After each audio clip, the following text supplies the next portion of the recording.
Hello and welcome to the 2025 IPSC Handgun World Championship. This is day 3, Wednesday, in beautiful South Africa. I'm your guest host, Nils Jonasson, and joining me is Leighton Oosthuizen. Thank you, Nils. Well, that's a first for us, right? We have the guest introducing the host, but great to have you here. You got your wife Jessica over there, making sure we stay on track. First of all, obviously we're starting a little bit late. Again, some technical issues this morning, but we're up and running, and we're going to have some changes for you today. Some really exciting news. We've got our good friend Eric Rafael joining us at 11 o'clock today. Nice. And later on this afternoon, we're hoping to have Nils' sponsor, Canik, that is also here at the match. And they are actually a match sponsor, right? They are. We are a match sponsor as well as the shoot-off sponsor. Awesome. Yeah, I'm looking forward to the shoot-off. Shoot-offs are great. We're going to have the shoot-off on Sunday morning. Yep, Sunday morning. We're going to be bringing that to you live, so make sure you guys join in. So, Niels, you've got a kind of an interesting start to the match, right? You shot... Yeah, so my squad, the Production Super Squad, started on Zone 5, Monday morning at 6:30. And so we've shot 6 stages. Yesterday on Tuesday was our break day, so after 2.5 days of competition, we only have 6 stages in. And that puts some pressure on you going forward, doesn't it? A little bit, but it also gives us more room to make up ground, which we'll need to do because we're a couple points back. Yeah, and of course the weather wasn't all that great yesterday, so kind of helped you a little bit there. Weather is always a factor because, you know, if you're shooting, especially you're shooting production, right? So yeah, it really helps if you have a little bit of light on the targets, a little bit of light on the iron sight, so you have some contrast so you can see what you're aiming at. So we're going to be showing you some videos in between. We've got our cameras on their way out to the stages. I will tell you in a sec. I think that looks, that's one of the inside stages. That's area 2. These are shots coming to you from the area 2 and inside area. We're going to be on stage. The morning shift is already finished, but we are going to change a little bit. We've taken one of our camera crew, that's Max, has come off the camera side, and he is going to be editing a bunch of the footage from yesterday as well as from this morning early, because we've obviously been shooting since 6:30, it now being 10:30. And we're going to show you that a little bit later during the breaks so that we don't have as much of a shutdown or a break in between segments. And for those of you who don't know, the reason why we can't film continuously is 1, we only have a couple of camera crews out there. 2, they're always changing schedules. And then also we're running everything off battery, and so we have to keep coming back and recharging batteries. So a little bit of a technical challenge, but still it's good to be out there with streaming, right? Yeah, no, the live streaming has been really, really cool to watch as it happens. And who shot this morning anyways? It was the men's super senior team in Open as well as the Open ladies team. Yep, that's correct. They were actually following us. It was interesting because it's not always the same. I know you'd think it'd be the same, but with the way that the kind of the stages are not all consecutive, so you're going back and forth. And on some of the, what was it, area 5 we shot this morning, you shot 3 stages, then you moved to another area and shot the other 3. So you don't always have the same people following you, and it also means when you get on stage, you don't know who's shooting first. I mean, it could be interesting. Yeah, on our first stage, we started on stage 26, which is the weekend-only stage. I was the first shooter, yip-de-doo. The very next stage, I should be last. Yeah. Except since we didn't go in sequential order numerically, I ended up being the second shooter. So it was a little bit of a rush to find all the targets, which I finally did on the last second, but it was a little extra stress that I didn't really need that early in the morning. And that's will shoot. I mean, you've got to be ready. I mean, I had a stage yesterday where I'd finished shooting the stage, and I said, you know, I'm going to walk down and look at that. Was the long stage, I think 21 down at the bottom there, that 32-round stage. And I walked down there and had a look at it. And, of course, what happens? I end up being the first shooter. Yep. So you don't get your 3-minute walkthrough. For the short courses, not that difficult. But when you get to the medium, some of the long courses, that's a factor. Well, or if there's any kind of technical movers. So if there's an activator sequence or moving plates, that kind of thing, shooting first or second can be a huge negative rather than shooting later in the cycle, getting to watch that several times to really dial in that timing. And one of the stages we shot this morning, the swinger, which was a real quick swinger, you couldn't actually see the swinger from where we were. The barriers, the walls blocked the swinger from being seen. So you get to see it once, and then you get to see the second time he's on the stage. But anyway, I got through 2 alphas on that, so I was very happy. Anytime I get 2 hits on the swinger, I'm happy. Niels, you and I were talking a little bit before we went live about the results. The U.S. is doing pretty well, right? Yeah, so I'm actually following the ladies open team. My wife, Jessica Jonasson, is on the ladies team, along with Megan Smiley, Ann McCarthy, and Linda Turnbull. So right now they're doing really, really well, and they're up approximately 32 points on the second place team, which is currently the Philippines. Yeah, they were pretty close on the first day. That's not true? Give me some updates. We're being yelled at here from the second? side.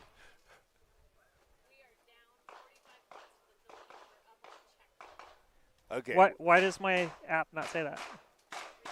Technical difficulties, folks. It's all right. This is all part of the process. This is live stream for That's you, right? right. But you know, I want to say something about that. Like we've had a lot of really positive. I mean, I had a guy show up here just while we were waiting to go on air. I've never met the guy in my life. Turns out he and I were in the Army at the same time. And he follows me on social media, and I don't remember him. We're talking back in 80-something, right? And he saw the live stream, and he came out and he said his family are watching it back home. And that's one of the coolest things. You know, the whole point of this is for you guys back home, for your family members to see what a world shoot looks like, because we're very blessed. I mean, how many world shoots have you shot? This is my 4th world championship. Yeah, and so we're very, very lucky to be able to come out and do these, but at least now we can share that with people back home. Yeah, and another thing, the time difference is pretty insane. So it's 10:40 local South Africa time.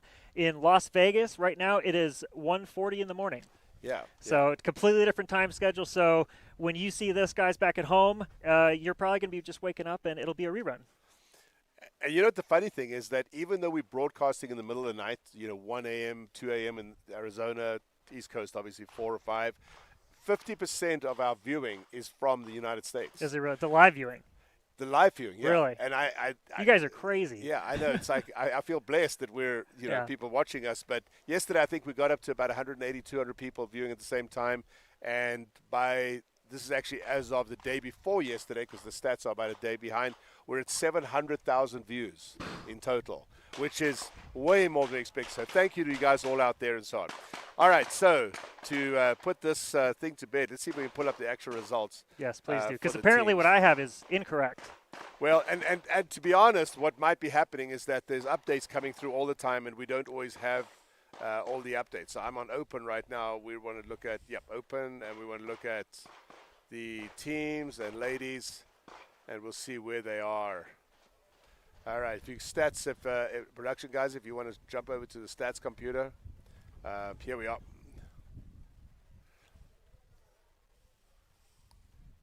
See, that's what I have too. So did we just prove Jessica wrong? Babe, are you live? sure that your scores are correct and not ours? How many points does your team have? I'm right, aren't I? No, we're still down 45. Oh, man. How many points does the team have as a whole? The Philippine ladies have 33.75. So they must be missing several stages. So we're still missing. You've got a more updated version than what we've got. So we'll go with Jessica, right? I want to mention a couple of things. So we got Eric Rafael coming up at 11 o'clock. That's in about 15 minutes from now. And then after that, we've actually got, I forgot to mention, we've got Mo Osman, who's the regional director for South Africa, that's going to be joining us shortly after that. And he actually has one of the people from the political world coming out. All right, thank you. Jessica's just given us an updated score here. You want to go through that? Yeah, so currently the ladies Filipino Open team is at 33.75 as far as overall team points, so 3,375 points. The U.S. Ladies Open team has 3,330 points. So we're trailing just a little bit, but there are still 3 more days of competition for them. Yeah, it's pretty close. Jessica just said that the Open Senior team is up over 200 points over second place. Looks like the Open Super Seniors, which are Frank Garcia, Leighton Oosthuizen, Mel Rodero, and James Boone, currently have 3,314 points. And it looks like the South African Open Super Senior team has 3,180 points. So it's a pretty substantial lead over second place. So good job. And you we guys are did doing that well. today in actual fact. So I actually hadn't heard those scores. I shot this morning, and so this is the first time I'm hearing my own scores. We're just too busy, and I didn't get a chance to look. I can literally count on one hand that I wouldn't look at my own scores first. But so thank you for that. And that, by the way, is one of the really cool things about shooting these, because I was talking to all the Revolver guys that were here just now, Rich Wolf and all of them. Yep. One of the Revolver guys is hurting. Yes. And he's one of our top guys. Well, they're also all top guys. And so now Jay Slater has moved up into that third spot. Correct. And you never know. And I was saying to them, be careful because, you never know when something's going to happen, and you have to plan that even that person in the fourth spot. I remember after the PCC World Shoot, there was all this discussion about who the top 3 are that make it through, and the fourth was kind of seen as the lame duck. And I was like, it's not true at all. You compete as 4 people. Yes. It doesn't matter. The only thing that matters at the end on the scoring side is the actual calculation, but you are there as a team of 4. Yep. And you help each other. Even when you're having a tough day, 5 days of shooting, 6 days of match is a brutal long match to shoot. Well, right? and anything can happen. Over 30 stages, I mean, you can shoot position and exit weird or initiate a reload, and your match could be over in a blink of an eye. So anything can happen to the most experienced competitors out here, and it's very beneficial to have not only 3 solid team members as like the main team, but to have that quality fourth man just in case something happens. Yeah. Or woman. Or women. Thank you. Good catch. Good catch. All right, so I saw we were out on a stage there a second ago. Joe, can you tell me where we are, and then we can pull those scores up? 23. And are you guys seeing the stats computer? Okay. All right, so we're going to pull down. All right, do you want to walk them through? You guys can switch over to stats. Yeah, so it looks like stage 23 is going to be a 23-round medium course. It's going to consist of 11 IPSC targets and 1 IPSC popper. It looks like this is a start standing anywhere stage, which there are actually quite a few of at this match. It's not incredibly common in years past, but it's become more and more common in the last 4 or 5 years. Yep. So it opens up more options for the competitor. So if you want to attack the stage from the back front, having more of like a forward movement shot plan, you can do that. If you think it makes more sense for you to retreat on that course of fire, you can do that on a lot of these as well. So there's a lot more options involved when it's a start anywhere presentation. All right, and while we're waiting to go live onto that stage, I assume they're still doing their walkthroughs. There we go. Yep, they're still in the middle of walkthrough. Got a couple of South Africans there, and I don't recognize these guys. I'll see if we can pull up their data. Stage 23, we said, right? So, one of the things, Niels and I have been shooting together for a long time. Well, Niels been shooting a long time. My first time seeing Neil shoot was at Tuesday Night Steel. There was a double plate rack, 12 plates, and I was there after shooting after him, and he crushed that plate rack, and I just stood there watching like, how the heck do you follow that? That was crazy. But anyway, so we've been shooting a long time, and one of the things I've always said is if you ever get to shoot with a top shooter, the number one thing they're going to teach you is how to walk a stage, because I absolutely believe that when I'm shooting with top guys, my stage results are up 5%. And I know that sounds crazy, but we can quantify that. They see stuff we don't see. So let's evaluate some of these stages. I had Christian do this the other day on stages that I was shooting in the afternoon. Smart. Oh, yeah, except when I got on stage, I was all paranoid about him watching and stuff.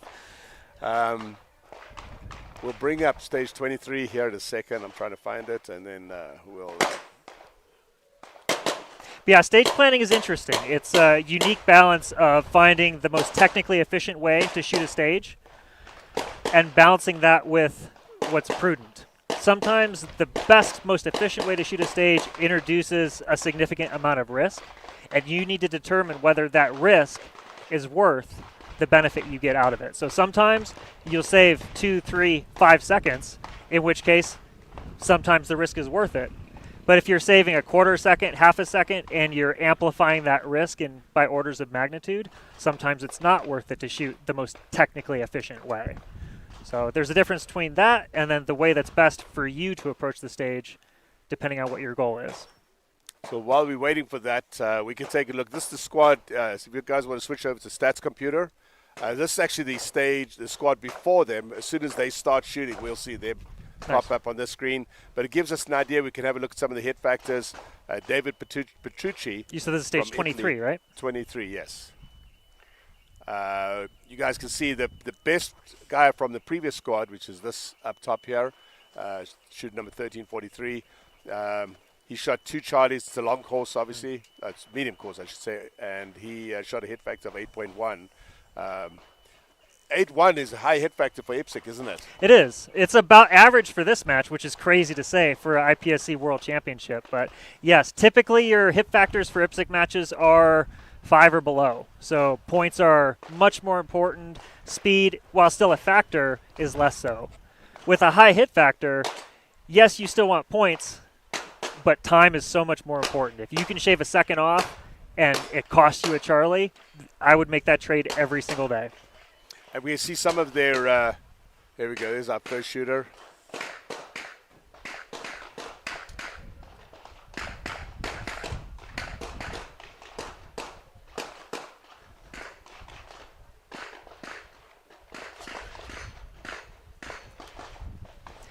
And there's a swinger at the end of this stage, is there not? Can you pull up the stage diagram? Yep.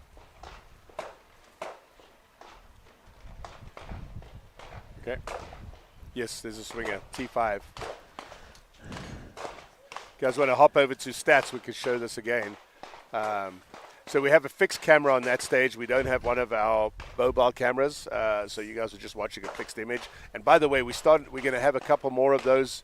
We weren't able to run those the first couple of days due to technical issues and getting cables put in. We can't be on the stages. Obviously, that's a very big factor. IPSC has restricted us quite severely to being at the back of the stage. We can't follow the shooters in, and we certainly can't be on berms setting up camera positions during a match. But anyways, as you were saying, this has a swinger at the end there. Yeah, so it looks like the main option is almost the order in which you engage and then, or activate and then engage the swinging array. So you've got, looks like a static partial target on the far right. You have an activator plate, then you have a static plate just to the right of the swinger, and then you have a couple targets to the left of that, some of which you can see from that first position at that port in the back left. I believe the farthest, or the T3, you can see from either position, but T4 you can definitely see from either position. So it gives you some options as far as activating and going straight to the swinger, or activating, shooting a static target while that activation sequence is initiating, and then engaging that swinging target. So it gives you some options as far as the activation sequence goes, which is good. All right, we'll go back and have a look at that because their score should be showing up now. 23. Oh, we still don't have those scores up. Now, stage 23, that should be zone 3 or 4? That's going to be zone 4. Okay, so you've already shot stage 23. Yes. How did you shoot this No, stage? I haven't. You have not. That's so stupid. Like, it all runs together. How did I not remember that? No, I think I have shot that stage. Okay. Do you remember how you engaged the array in the end? I don't. Okay. I don't. I watch so many videos that I literally sometimes, like, I'll show up.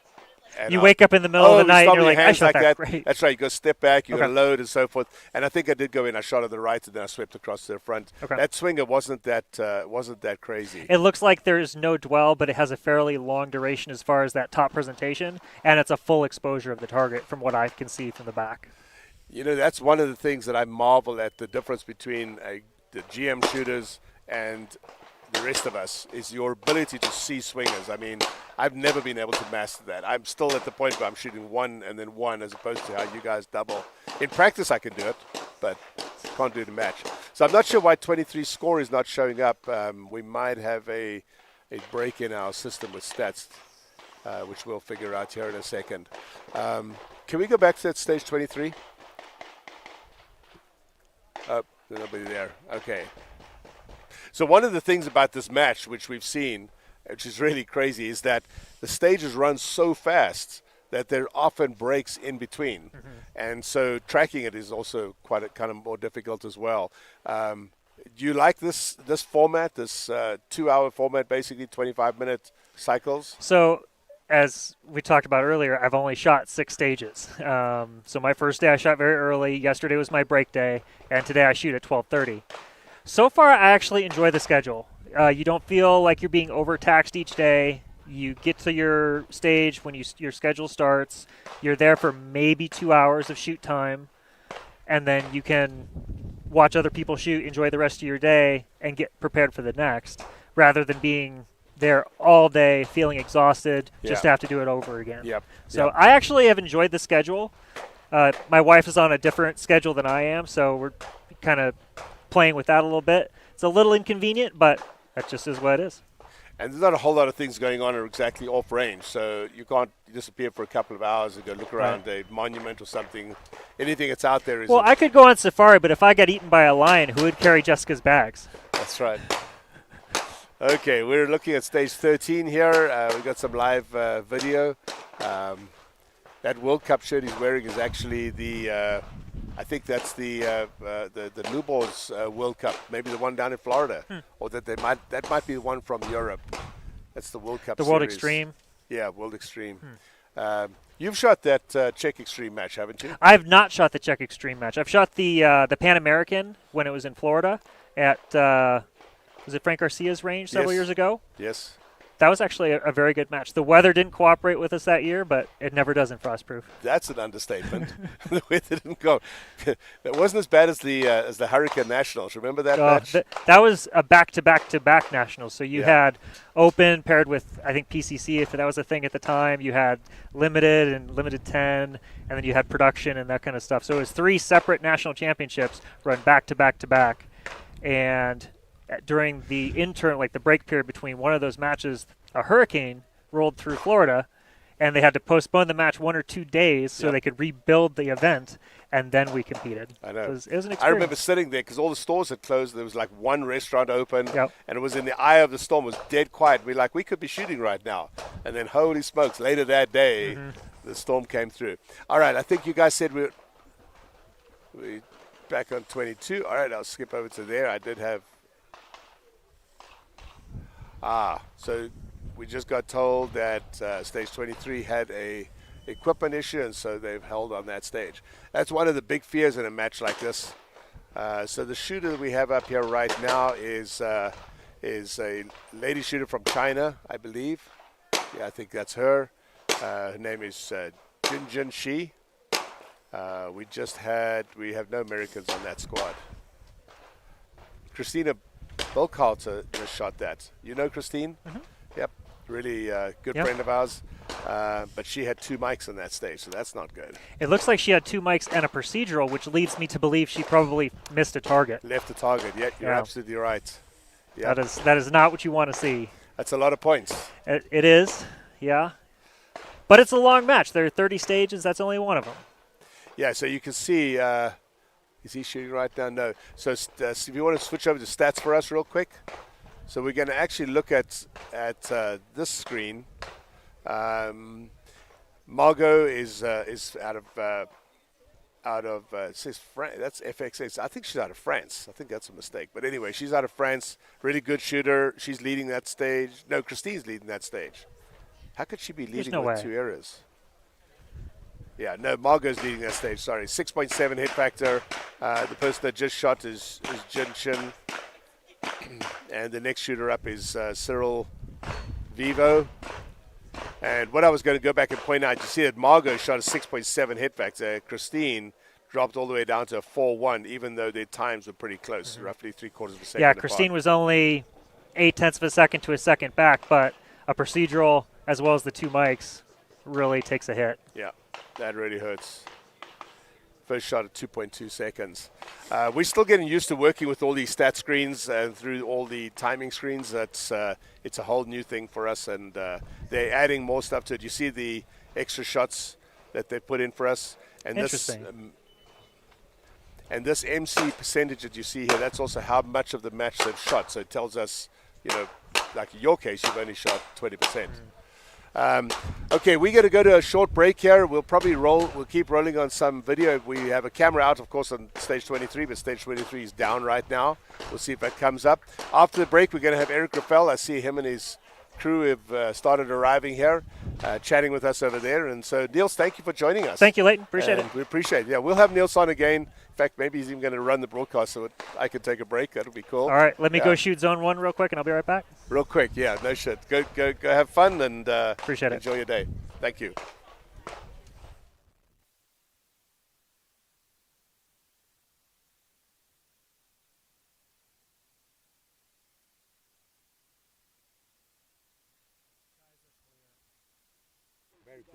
Okay. Turn above, okay? Not inside, just above. Yes, yeah, I know. There you go. No, thank you, sir. Sorry.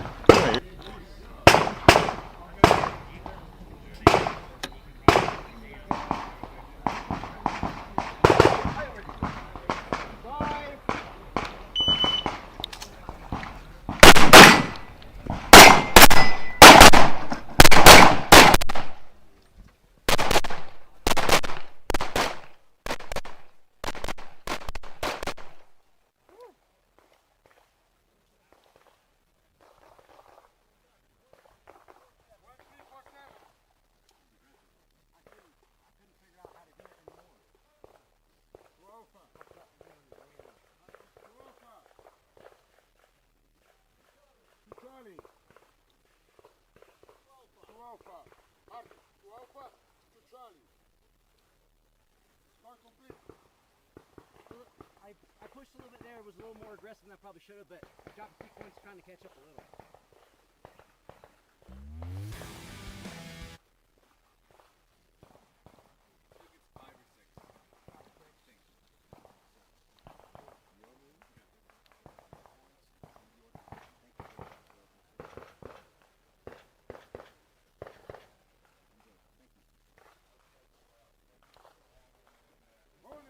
Online.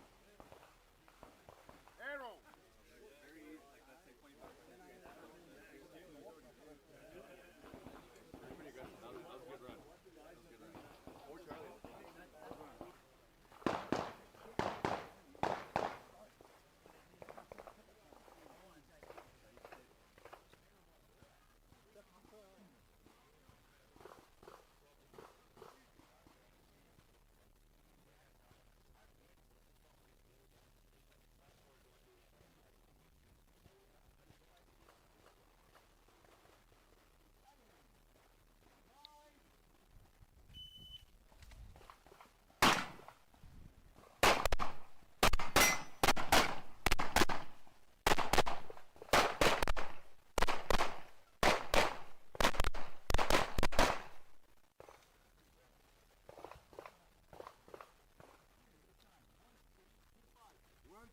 Two five. To Alpha, to Alpha, to Alpha. Alpha Charlie. No, radio. Alpha Charlie. To Charlie. To Charlie. Thank you. The last one. To Alpha. Score completed.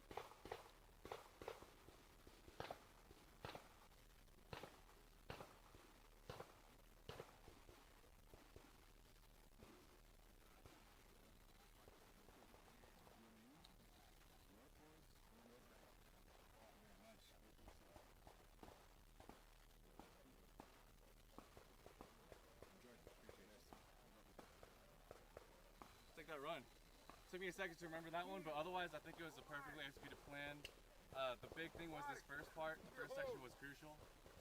And then going down the line, I was just trying to continue, stop or continue to move, don't stop, and just call good shots on those targets. You got plenty of time to call those shots as you're moving down. So, yeah, I think I executed pretty well.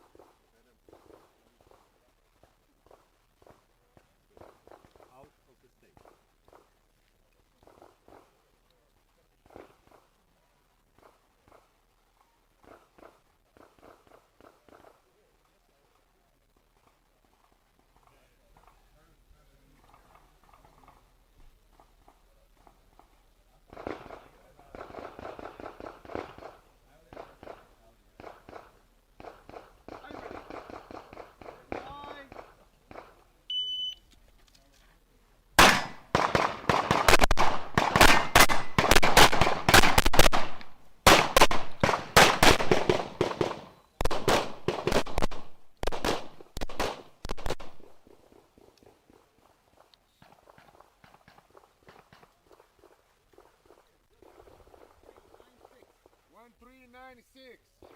Scrappy hit.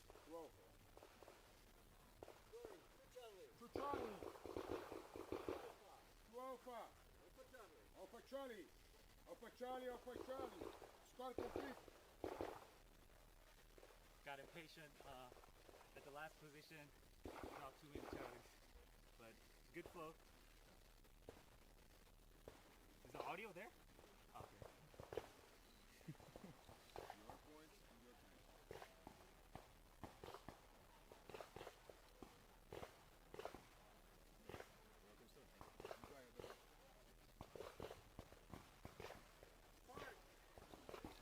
William online, Billy on deck.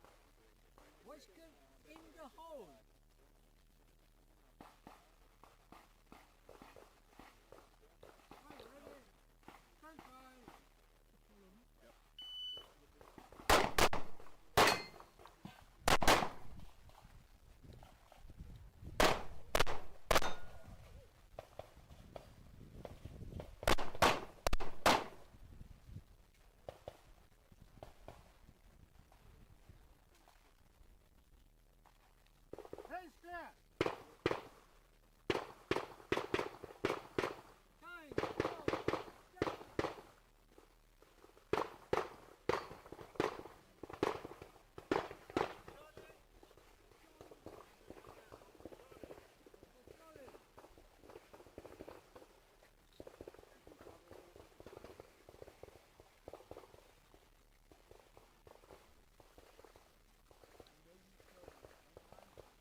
Online. Washington on deck. Eddie's in the hole.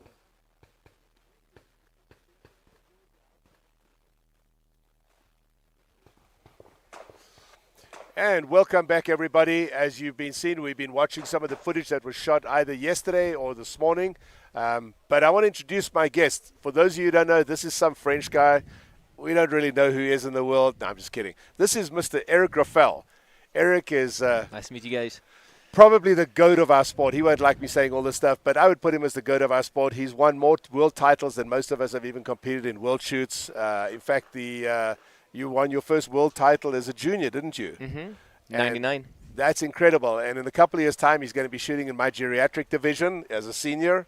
And his goal is to try and win overall as a senior, right? That's would be the next goal for in open division. That would close the cycle for me. That would be absolutely incredible. It really would be incredible. And it is doable because we've got Brody McIntosh shooting as a senior now. And I don't remember his score at the moment, but he's right up there. He is an excellent shooter. I've known him for, decades. I shot with him so many times, and he's been there simply over and over and over again. And it's crazy how good he is, how consistent he is. We don't see him traveling much around. He stays in Australia, but he comes to the major shoots, and he's still here. That's crazy.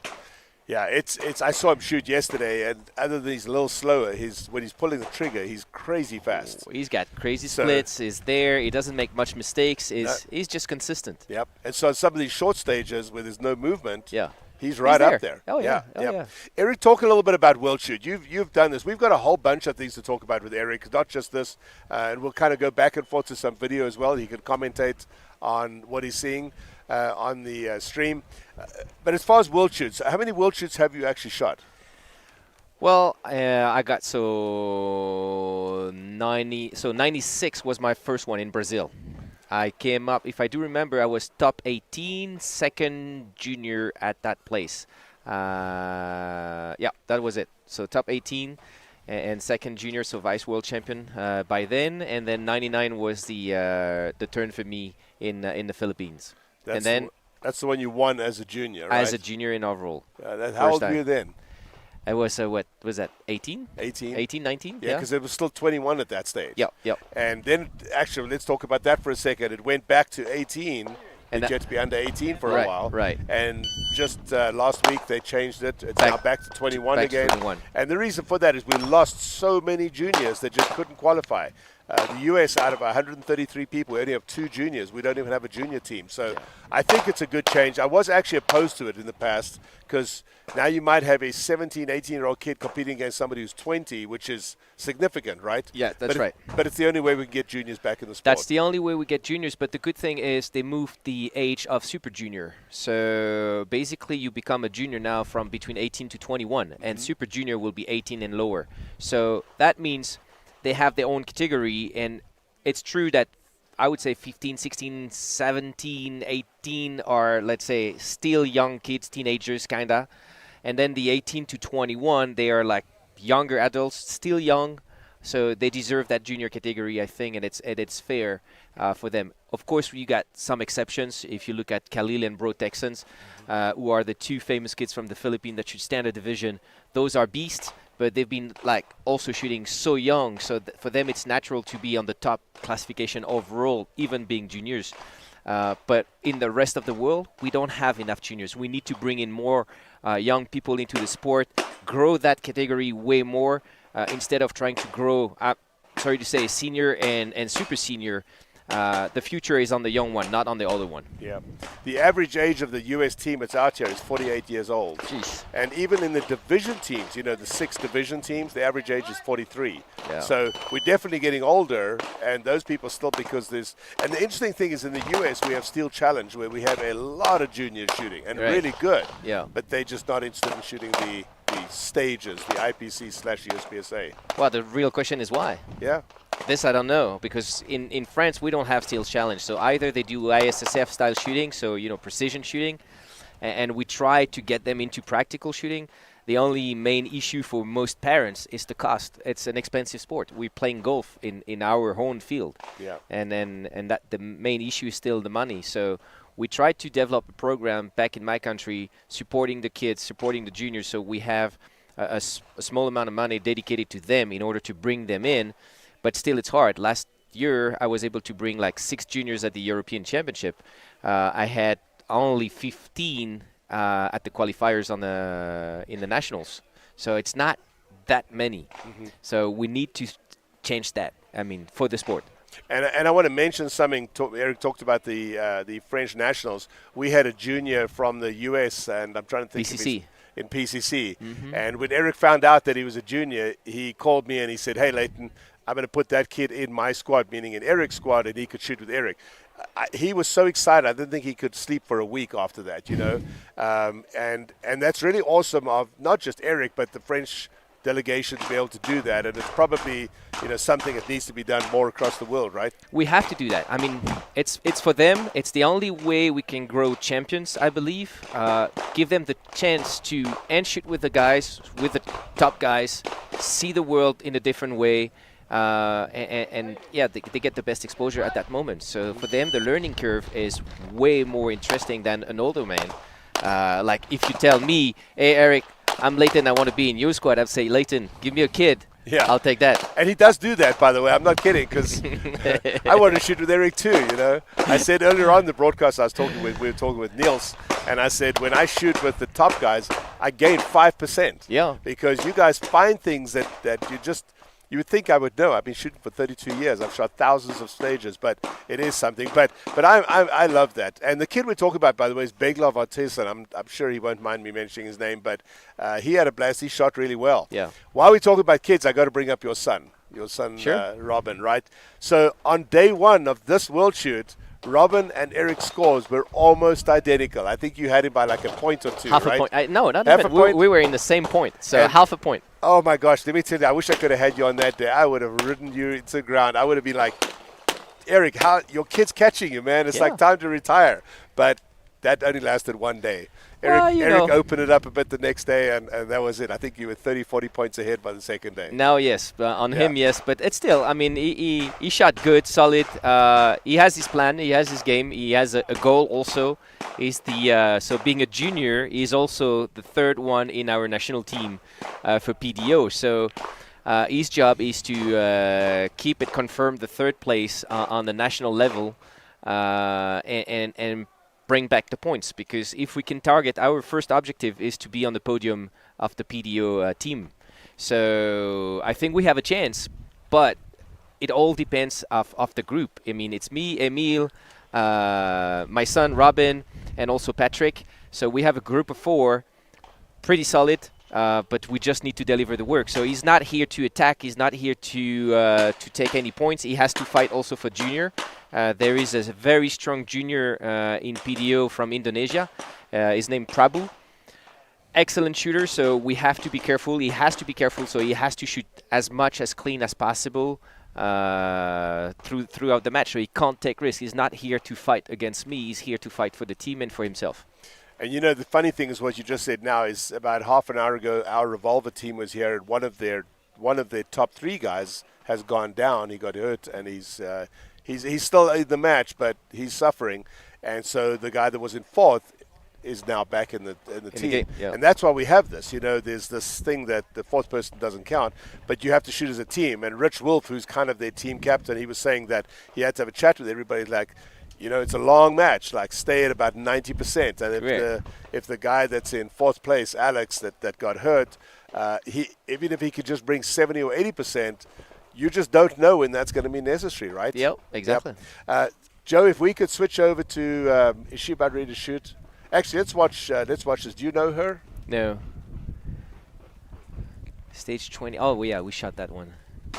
That's a unloaded start. Popper is on the right. Yep, and then you get a swinger in the middle. And outside target, yeah. So how did you shoot that stage? Well, if I do remember, so grab the gun, hit the popper first, stationary target on the right side, stand up, get the outside target, and then crossing over, you can see the right side target. So I shoot the right side target, drop 2 in the swinger, but I had a bad call on 1, so I had to pick up 1 more shot on the swinger and then the last static. So now I'll tell you a secret. I was going to shoot that differently. Okay. And then somebody on my team said, Eric said to shoot it this way, and I changed to your way, and it absolutely is the better way to shoot that. So, you know, transition from that far left outside target, crossing over the 2. Normally we don't want to cross over targets because they're right there, but the timing worked better on that. Yep. So thank you for that, even though you're not the one that told me. It definitely worked. And that's exactly what I was talking about, is that, you know, there's probably, because everyone's going to shoot that roughly the same time. I mean, just the way the stage works, right? Pretty much. So an extra half a second that stage is probably 100 positions in the match. Oh, look at that. That's a junior. That's what we need. So what does he shoot? Open? What's that? So that would be, there's a is this kid? Narathon? Is that who's up? Could be standard. It looks like maybe standard. Yes, it is. Standard it is. Yep, here he is. I think this is, I think that's him there. Yep. Bruno, Brazil. Is that Brazil? Oh, no, he's Thailand, so he'd be this person here. Yeah, standard junior. So this is Narathon. I can't pronounce that. European. Let's. I won't even Come try. on, you're more national than I am. That name. Jarupian left. Yeah. Something like that. Definitely junior category. Shoot number 535. Let's see how he does. You want to walk him through this, Eric? Well, he's getting ready for sure. Look at that. He knows what he's doing.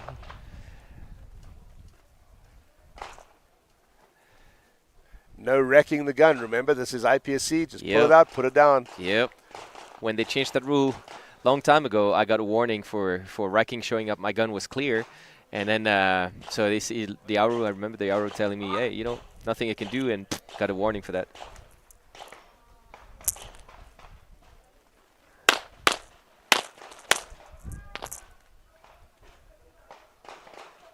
Yeah, pretty good strategy. Yeah. I mean, I would have shot the popper first anyway because it's a top swinger and we can slow it down as much as possible. But then you see when he came up to the window, he shot the 2 static, so he's doing an extra transition, but they're very nearby. The more transition you get, I mean, the more time you take before you shoot the swinger, the more it slows down, so it makes the swinger easier.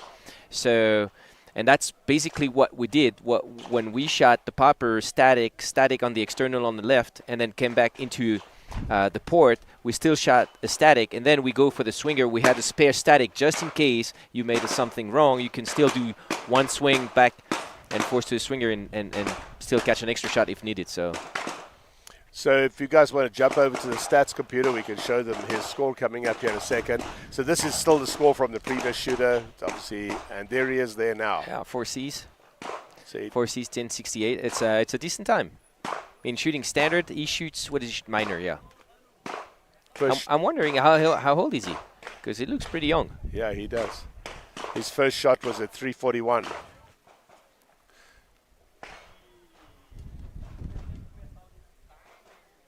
Yeah, we can stay on stage 20. This is a good stage. Yeah, you see what I didn't like on that stage, it's to go from bottom to the middle port, because you have to stand up, and from the moment you stand up, you widen your stance, and widening your stance, you lose basically, most of the time I did it, we were losing the left target inside that port. So at the end we said, okay, let's go on the external target first, because finally when we stand up, that's the one we see.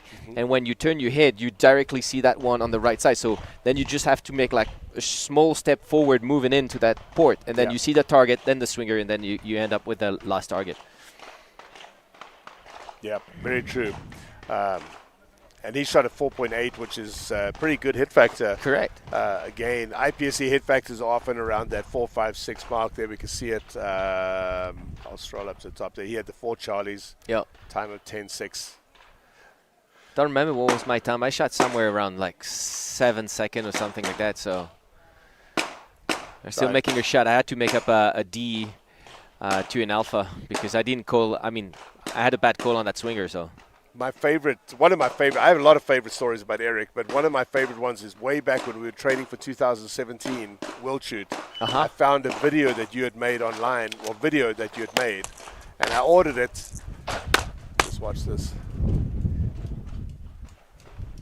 That's what you were talking about. So she had to go back to the outside again, Correct. which adds time. It adds time, because you need to make that transition from the port. You basically, when you shoot the port, you're basically almost inside the port. So even if you try to move your gun out straight, you need to bring it back into you and back forward to get to the last board. And that was Patathida Macau. I'm sorry if I'm butchering your names, but we're trying. Yep, that was her. It goes blue when they enter the time. Before they enter points, it goes blue, so we can always tell that. But anyway, my story about Eric, Christopher and I were training for the 2017 World Shoot, and I had this video of Eric that he had done, which was awesome. He'd done all, I mean, better than what we get nowadays, you know, where it showed 2 alpha this target, 2 alpha that target. I think I paid like $100 for this video from Europe. But I remember I watched about 7 stages in, and Eric says, oh, and here on this stage, I shot my first delta of the match. And I'm like, geez, by stage 2, I've normally shot 2 deltas already. And here's Eric. Precision means a big thing. I know you were trained by your dad, weren't you? Yeah. And he was tough, wasn't he? He was hard. He was hard on the Ds. He was hard on mistakes. He was blaming me for everything that went wrong. So there was no room for mistakes. Yeah, and as often happens in stages, everyone follows what the people do, right? They get into this zone instead of thinking, wait a bit, there might be a better way. So you talk about your dad. Your dad was tough. He was hard. He was hard. He was in the army in the past, so in his life. So everything was really scheduled, timed. The training process has to be like that. So and a lot of people know that story, but I can always tell it. And I remember before being sponsored, and we were at the corner of like making a decision. Okay, let's try to make something good in shooting or not. So he said, "I'm gonna give you all the ammo for you now for a year time." But he said, when we go to training, so the batch of ammo was 500 rounds per training. And he said the rule is very simple.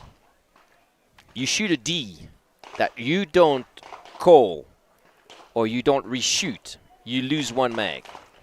When you run out of mags, we go home. That's simple. So I was like, funny, and so on and so on. But, you know, at 15, first training session, I shot somewhere like 32, 33 rounds, and I was home already. By the time I got 6 mags, gone. So it's like, okay, never mind. Tomorrow will be another story, because I was shooting Saturday and Sunday, Saturday afternoon, Sunday morning by then, because the rest of the week was school. And then Sunday morning we go back to the range, give me another $500 or 500 rounds, and he's like, all right, let's do it again. 38 rounds, and I was home again. I'm like, fuck, that's much less funnier now. Yeah, that's right. The week after, I went almost close to 400 rounds. So you see, it took me basically 2 training sessions to start clicking. And then it took me, I don't know, maybe a couple of weeks to reach the 500s, but I was consistently getting the 400s easily by then. But it took me the 2 hard session of only 35 rounds to shoot to hurt my feeling very badly, and like, damn, I want to shoot, not just that. You know. And then that's it. And then the story started from there. And now on is like, I kept doing this. Okay, you lose the mag, you do this or you do that. Then he implemented, of course, all new rules with, all right, you screw up push-ups or squatting or what we had to pay. Basically, if you do a mistake, he said very simply, I allow you to do mistakes. The only thing I want is you make corrections on your mistakes. That's all I'm asking. And you know, it's very well known that Eric, that you have the capacity to dial back a match and shoot at about 90% and then see kind of how it's playing out. And if there's somebody that's close to you, then you bump that up a little bit. Or, you know, that's what's hard for people to beat you. I mean, we know because we've studied you like crazy because, you know, you are, how many world championships you got? I think 9? 9 world championships. That's absolutely incredible. And it's well known. Like I said, somebody came and said to me after day 1 when your son and you were the same score, and they said, oh, you know, it looks like Eric's, you know, getting too old now. His son's. I was like, no. You can never say that about Eric because you have the capacity to step that up. And the same thing, which comes to your dad, you have the capacity to shoot all alphas all the time. I mean, almost all alphas. You are one of the most accurate shooters out there. You're not just fast, right? And I'm sure that comes from the training with your dad. For sure, 100%. And I'm still putting myself on the edge at practice, asking myself the minimum deltas, the minimum charlies also at training in order to deliver the score. Because you need, at the moment, you need to deliver the score at a certain time of the day, at a certain time of a match. You need to trust that you can do it, and you know that you can do it. So you need to bring that at that moment. But for that, you need to be rude on yourself every single day at training. You can just not shoot and say, oh, never mind, I'll do it again. No, it doesn't work. It's done. I want to come back to something I made memory of, or note of earlier. You talked about PDO. So you talk about production optics. And obviously we shoot carry optics in the States. But just so for those of you guys out there, because PDO, somebody might think is production optics light, but we're not talking about production optics No. Yeah. PDOL. That's correct. Yeah, that was different. That didn't last. It didn't last. No, it was just a trial, I think. And we had one. I mean, they gave one title actually. Correct. Luke Cowell. Luke Cowell exactly. from the United States won that. Yeah, and he actually got a slot to this match without qualifying because he technically got a IPSC champion slot. Yeah, so he got to shoot this, and he almost didn't make it. There was some issue with his flights or whatever the case is. But anyway. So let's go to what you were talking about. So your son Robin is up and coming. He's 17, right? Yep. So are you training him different to the way your dad trained you? Slightly different, but fairly same also in the same way, in the same time. I mean, like now, the last month, he was at the range every single day with just having a Sunday off. So he's got six days training per week. And a minimum rounds of 500 every session. So no matter what, he was after school, before school.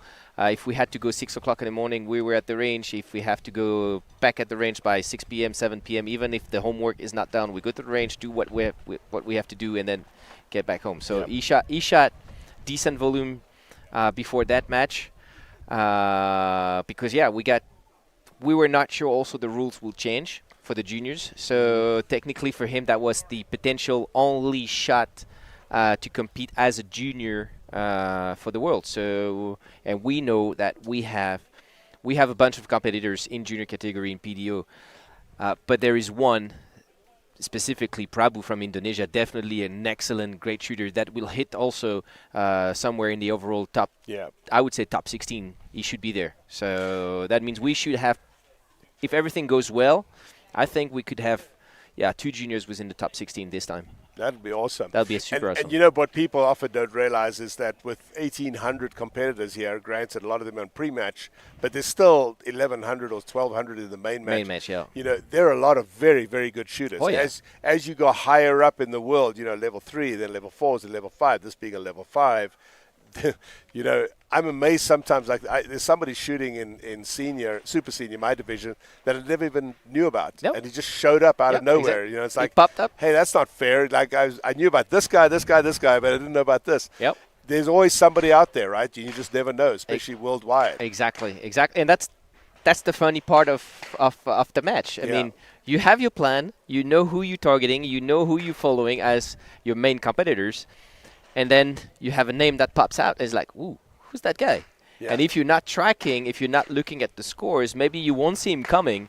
That's even worse. So you need to check, okay, what he's good at, what does he do? You need to check his scores, and hopefully you understand his style, so you can maybe target some places where you can make up some points. Yep. If you shoot behind him, Yep. if you shoot in front of him, then you need to make an assumption based on the recent statistic you just made. Yeah. So Something else I want to point out, and I warned you guys, I have all this knowledge about Eric, not just because he's a good shooter, but also because he's a good friend, and we talk a lot about different things and so forth in the game. In fact, we were talking about optics the other day, and you were calling me on a regular basis, like optics. So optics is the new division, right? Optics is a new division that we've been a small group of people fighting for this division. I would say the closest division we ever had in NIPSC, close to the USPSA, let's say, division, Right. which is your limited optic. Limited optics. So let's just be clear about that, because there is some confusion. Limited optics in the US is optics on the international side. Yeah, There was a discussion between optics and standard optics. correct. But standard optics is not the same thing as limited optics. They're No. completely different. Correct. Standard optic was the rules was getting the gun into a box. The sight could be outside the box. Major was allowed, and of course magazine inserted. So we were talking about like 18 rounds mag or 19 rounds mag in major, maybe 20, 21 in minor. Now the optics division is, as I said, the closest one we could make to USPSA. So no box, thumb rests. Of course, 141 mags, optics on the slide, lightning cuts, so no boxing, so you can have longer gun, smaller gun, it doesn't matter. But the same basically rules, no comp, no weight stuff, but that's it. All the rest is exactly the same. Beside the rig. The rig also will be slightly different for us. Yeah, and the rig has got to be behind the hip, right? Correct. For Let's now, talk yeah. about that. For now, I'm glad you mentioned that. So in the US, we're now allowed to move the magazines around to the front and so on. Do you think it matters? I mean, I bet you could draw the same speed from a holster behind your hip than one in front. I don't think it does really matter. I mean, on those division, I would say everything we have in optics is closest to race gun that we could have. So at that point, I'm considering the fact that we should let the people do what they want. Yeah. Because open optics, production optics, we got 3 different guns, but they are technically race guns. Now, if we go to iron sights, I would say, okay, why not putting them behind the hip bone, because it's more like regular standard carry things whatsoever. But that's it. Other than that, I don't see the point of struggling with hip bone, that, and then you have also confusion. You can see some arrow will tell you, oh, you're good to go. Some arrow, I said, like, nah, I don't like it, so please move back your belt. And it's complicated because we are athletes, so we always play on the edge. You know, when you place your rig, your holster, and your patches, you're right on the edge. What you call the edge now might not be the edge tomorrow with another guy. Yeah. And then you are in the match, and they ask you to change your setup. And is that correct? I wouldn't say so, And because it wastes time. you waste time. Yeah. You put pressure on the shooter. Correct. And what's the point of doing a gun check in that case if after that they tell you, oh, no, you please move it backward 1 inch or whatsoever. Yeah. You know, we did a course a few weeks ago, just before the US IPSC Nationals that they had in Cardinal.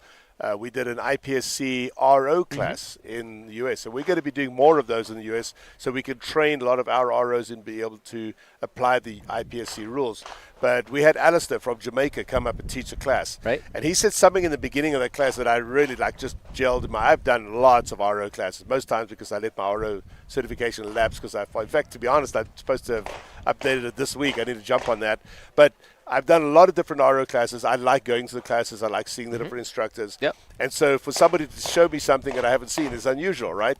But Alistair said something. He said the range officer is there just to make sure that everything functions. He shouldn't be a part of the match. He shouldn't be standing out. In other words, if you step up to the line and he gets engaged with you, now he's becoming part of the match. It's kind of like the referees. We just want them to apply the rules, right? Not be involved in the game. Yeah, for me, an RO, he's here to smoothen things out and help the shooters, not blame them. So right. just put the shooter in the proper position to deliver their own best performance at that time, and then score. Yeah, that's for me. That's and most ROs don't want to be involved. They want to do just that. Correct. They want to make sure people are happy. And I must be honest, the ROing at this stage, this match has been very good. I shot 2 areas so far. They're great. I mean, the people are super friendly, super nice, and no argument. They call the shots. You're not happy? Okay, we pull the target. No discussion. We move on, and that's it. It's great. So, finalize the discussion on optics. So we're looking forward to seeing a bunch of people shooting optics, correct, which is our limited optics, and we'll be able to use the same gun going back and forth between IPSC and USPSA, correct, other than the holster position right correct, now. Yeah. Correct. All right. So I'm going to wrap this up. After we take a short break, Eric is going to come back with his son Robin that's sitting over there, and they're going to do their interview in French. You can do a little English if you want, back and forth, but I really want this whole live stream to be an international live stream. Okay. And I'm going to be honest with you guys. Eric has been a big part of this. I really want to thank you for all your input over the last few months. He's encouraged me. A lot of other people have said it's a great idea, but you've been a big part of this. And when we come to Europe, we start doing streaming events in Europe, then I'm hoping Eric is going to be part of that. In fact, I'm sure you're going to be. So I want to give you the chance as well to give a shout out to your sponsor, not only his sponsor, but also our match sponsor, the main sponsor of the match, CZ. Yep, CZ. So, yeah, one thing that we can say about optics, and we will have a big surprise here on Saturday at the CZ booth at the match, actually for optics. We're bringing in the new gun designed for that division. So if you're here at the match, if you're listening to it, please come over to the booth. We'll show you the new gun that we have ready for the optics division. Perfect. Which will match also the USPSA. So that will bring us also a CZ exposure on the US market and USPSA rules. Yep. Perfect. We'll do that. As I'm talking to you, Christian walked past behind us. Come stick your head in here, Mr. Christian. What's up? How are you? Good to see you. Good to see you too. Day off today, so. Day off? All right. Say hi. You going to shoot? Say hi. What's up, guys? Christian Styler here. Day 3, we're about to crush it. Here, Eric's doing pretty well. We'll keep up the same energy. Let's go. Good luck. Good luck. Thanks, Christian. I was going to bring up the little rivalry between you and Christian, right? And I warned Christian I was going to do this, so there's no problem at all with it. He is in mind. But it's pretty cool, isn't it? I mean, you guys, you don't shoot open very much, but you can shoot open. Christian, for the most part, shoots open, but he can carry optics. I'll be back on open. I will give him the race he wants. He's gonna beat me anyway. That's for sure, guaranteed. But like it's this, he'll be happy. He's a kid. I can't blame that. And as I said, I'm 46 now. I've been there on the market for like over 25 years now. That's a lot. I'm not saying I'm tired. I still like to shoot. I still like to compete. I have that fighter mindset in myself, but I'll be more than happy to give my place to a younger one, 100%. Yeah. And I'm ready for that. And I love that, and another story, again, one of my stories about Eric. So earlier this week, for those of you who don't know, there was a major problem with getting ammunition to the United States, to South Africa. Our ammunition shipment didn't make it, so we had to turn around, send it home. So there was scrambling, trying to find local ammo, trying to find ammunition for everybody, especially people shooting like the open guns, the 38 Super Comp. We had 38 Super Comp ammo loaded here, but they're loaded with 38 Super cases, which most of our guns can't run. So I'm sitting with 1,000 rounds of match ammo I can't use. Fortunately, I was able to bring 11 pounds with me, and we get it through.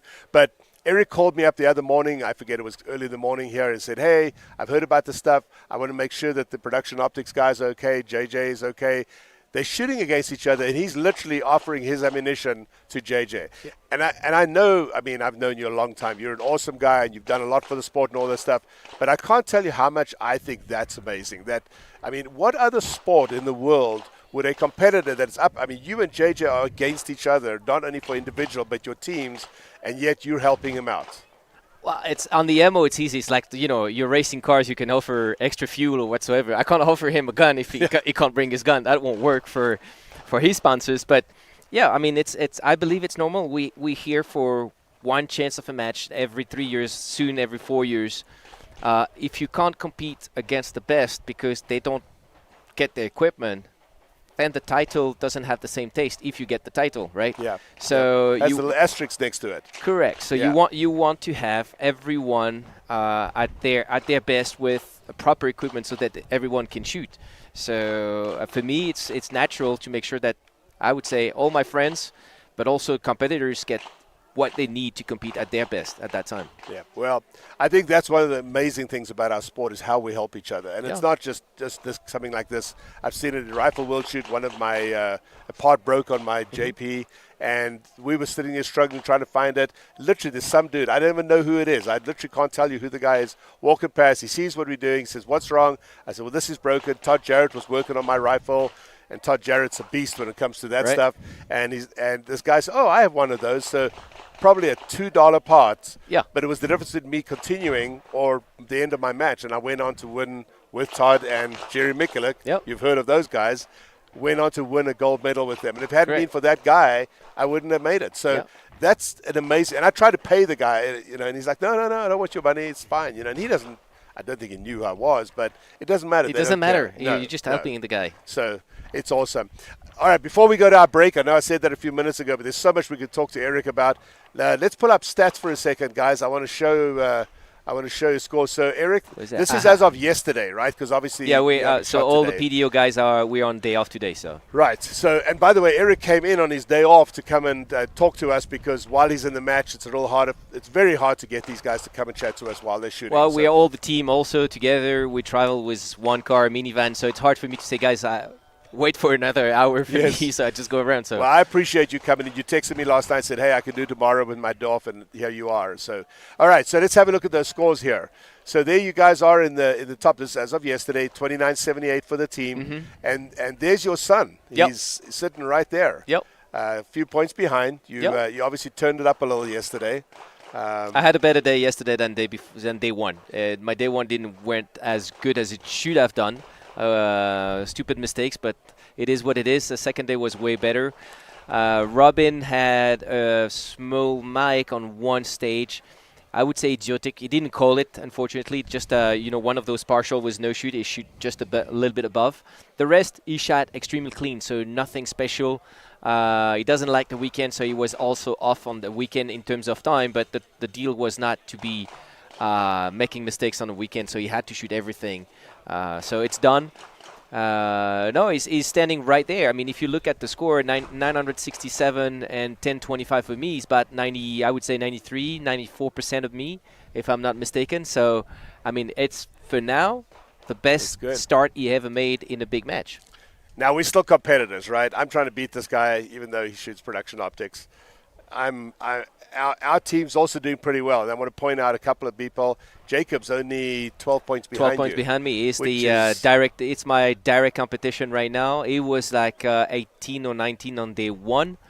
So that means he won the day over me yesterday, so he got closer.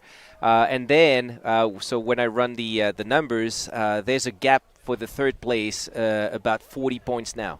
So definitely I'll put my eye on Jacob specifically. So it's definitely the type of a match he can destroy me. So I know for me it's going to be harder. There's not enough technical stuff in there, not enough moving targets where I can play with. So the match is definitely not in my favor, not my style. I know I can do it, but I have to I have to work. I will have to work hard, and I know Jacob will work hard also. He wants the title, and it's normal. He's one of the younger kid, and I mean, he's one of the dude that I like a lot in the shooting industry and sport, and is like super nice dude. I would say even simple. I mean, you meet him, he talk to everyone. He doesn't know the guy who come to you, hey, what's up, buddy? How did you shoot goes? You know, it's like I love the kid. The kid is great. He is a good kid. I've got some good news, bad news for you, Eric. So last night because we're all staying together, Jacob's there, and the owner of the ranch, the game ranch where we're staying, he doesn't understand very much about this, right? But we're obviously talking about this, and we're talking about the fact that Jacob is much closer to you than he normally would be, because 12 points is basically almost tie, right? Yeah. And he said to Jacob, he says, if now we both know Jacob has a how can I put this nicely, has a love for hunting. Yeah. Like there's no animal out there that he doesn't want to hunt. You know, like I know, if he's not I know, shooting, he's I know. fishing or So hunting, right? I understand. So he's got to win to have a free hunt. So the guy offered him, you can go shoot a springbuck for free if you beat Eric Raffel. All right. You should have seen Jacob's face. He was like, are you kidding me? And Jacob's response was, somebody offered him $1,000, he wouldn't care as much, but going to go hunt something, that's theirs. So he has a little added incentive. Jacob, if you hear me, let's make a deal. Oh, no, we don't make no bets. I'm too scared of that. Anyway, Eric, we're going to go to a short break here. Sure. We'll put some video on, then we're going to get your son Robin in, and you're All right. going to chat with him. I cannot tell you how much I enjoy this, and I look forward to a long period Sure. of us Sure. working together. Eric and I have been doing stuff with each other and helping each other out for years, so this is just kind of extension of our friendship. But it's really awesome to have you supporting this. And Pleasure. Yesterday he shared one of our posts, and it went up by 300% within almost Cool. no time. Cool. I don't know if it's you or your team, but whoever it was. Yeah, you know. I did it. So You I did saw it? I saw it in the I saw it in the morning because I was Oh, already did you? asleep. Yeah, I was Yeah. already asleep last night. So And that's what it is. It's teamwork, right? And I mean, Eric doesn't have to prove anything anymore. He's proven everything that's out there. You know, he's like the Rob Latham for us in the U.S. But you have more World Cup titles than him, I think, right? Yep, I do now. But Since Thailand. it's really awesome to have you still pushing and promoting and helping the sport. We appreciate you. I love so the sport, so I'm gonna do everything I can to make the sport live as long as possible and push the sport to new limits if possible. Thank you. All right, we're going to go to short break, and we'll be back. Don't go away. See you guys. See you soon.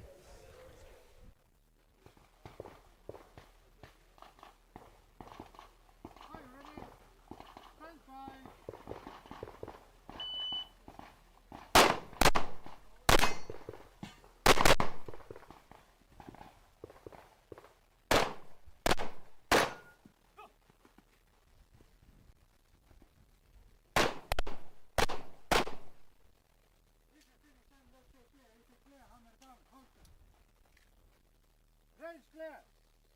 You're fine, sir. 1-5-1-0.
Charlie.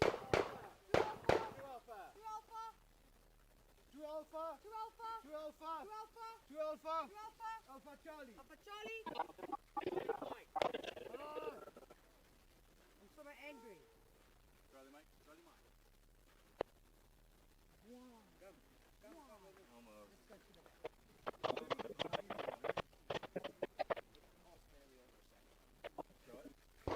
It's only like Oh, because it's could have had very close to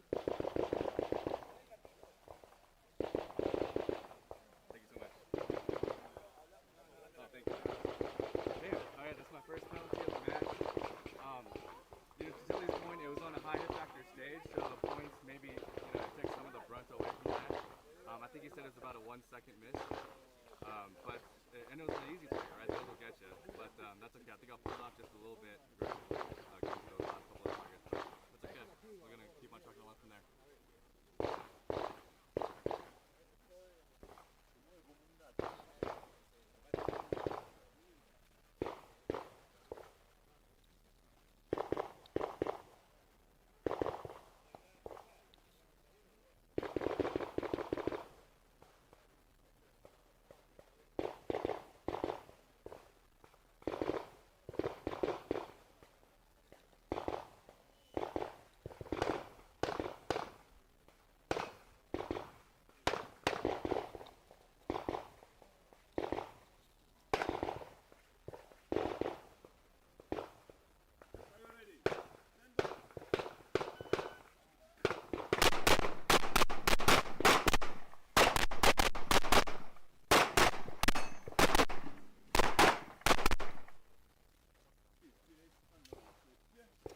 Sorry, sir. You can't come into the shooting area until the range is clear. Okay, copy. 952.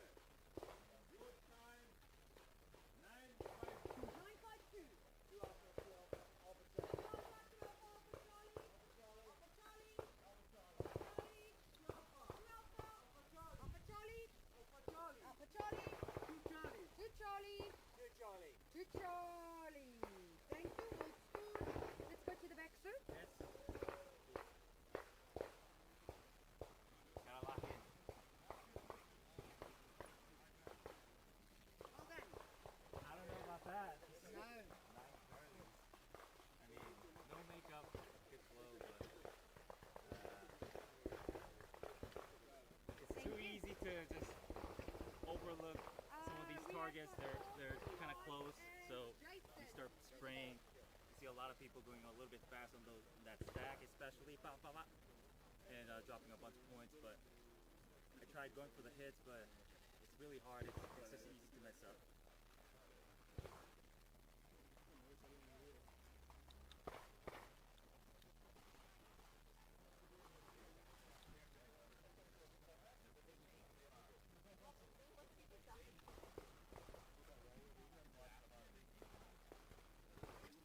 Stand by.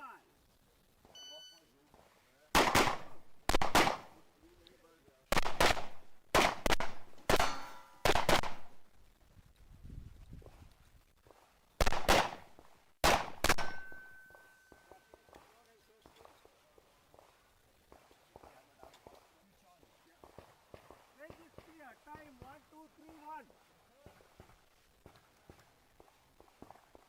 Alpha Charlie.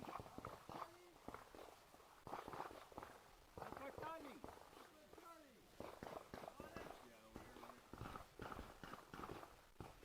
Yeah, yeah. I knew it. I was more worried about the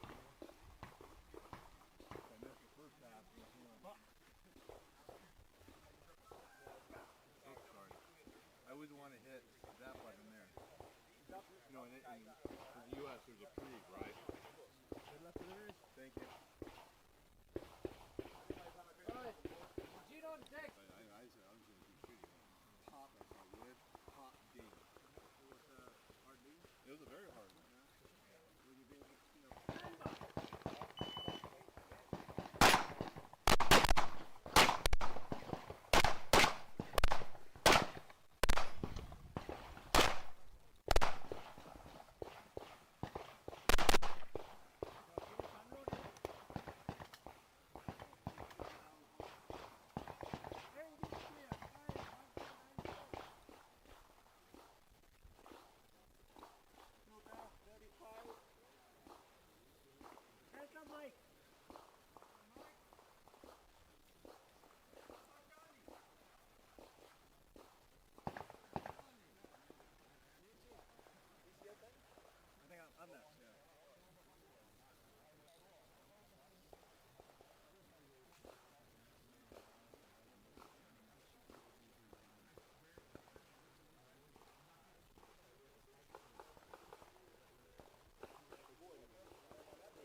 to stay behind you.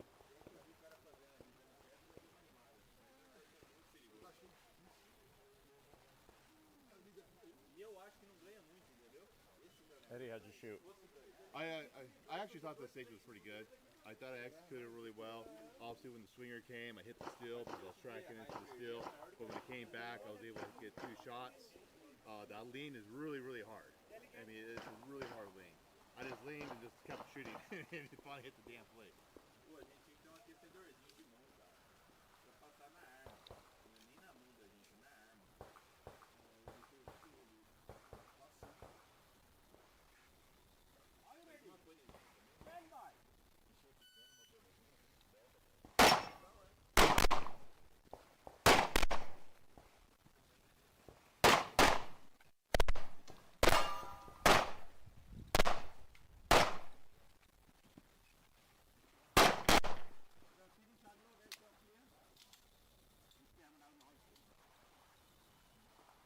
Range is clear. Time 1569.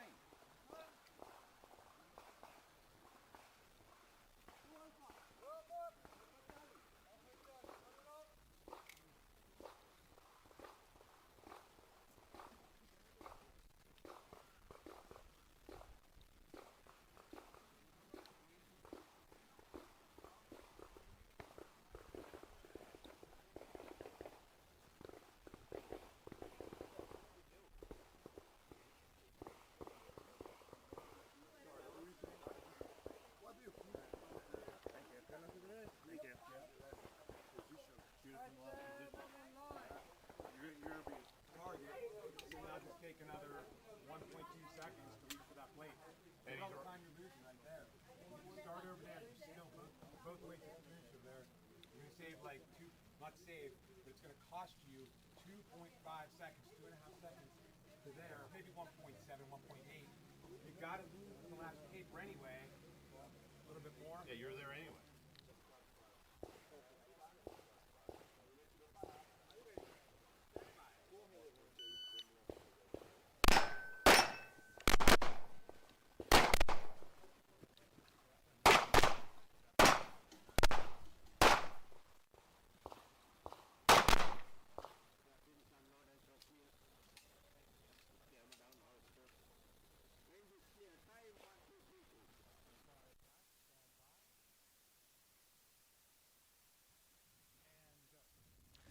Hey guys, welcome back to Action Stream Live. I'm Eric Groffel. I was just on the left-hand side just a few minutes ago, and I'm back here. I took the place of Leighton.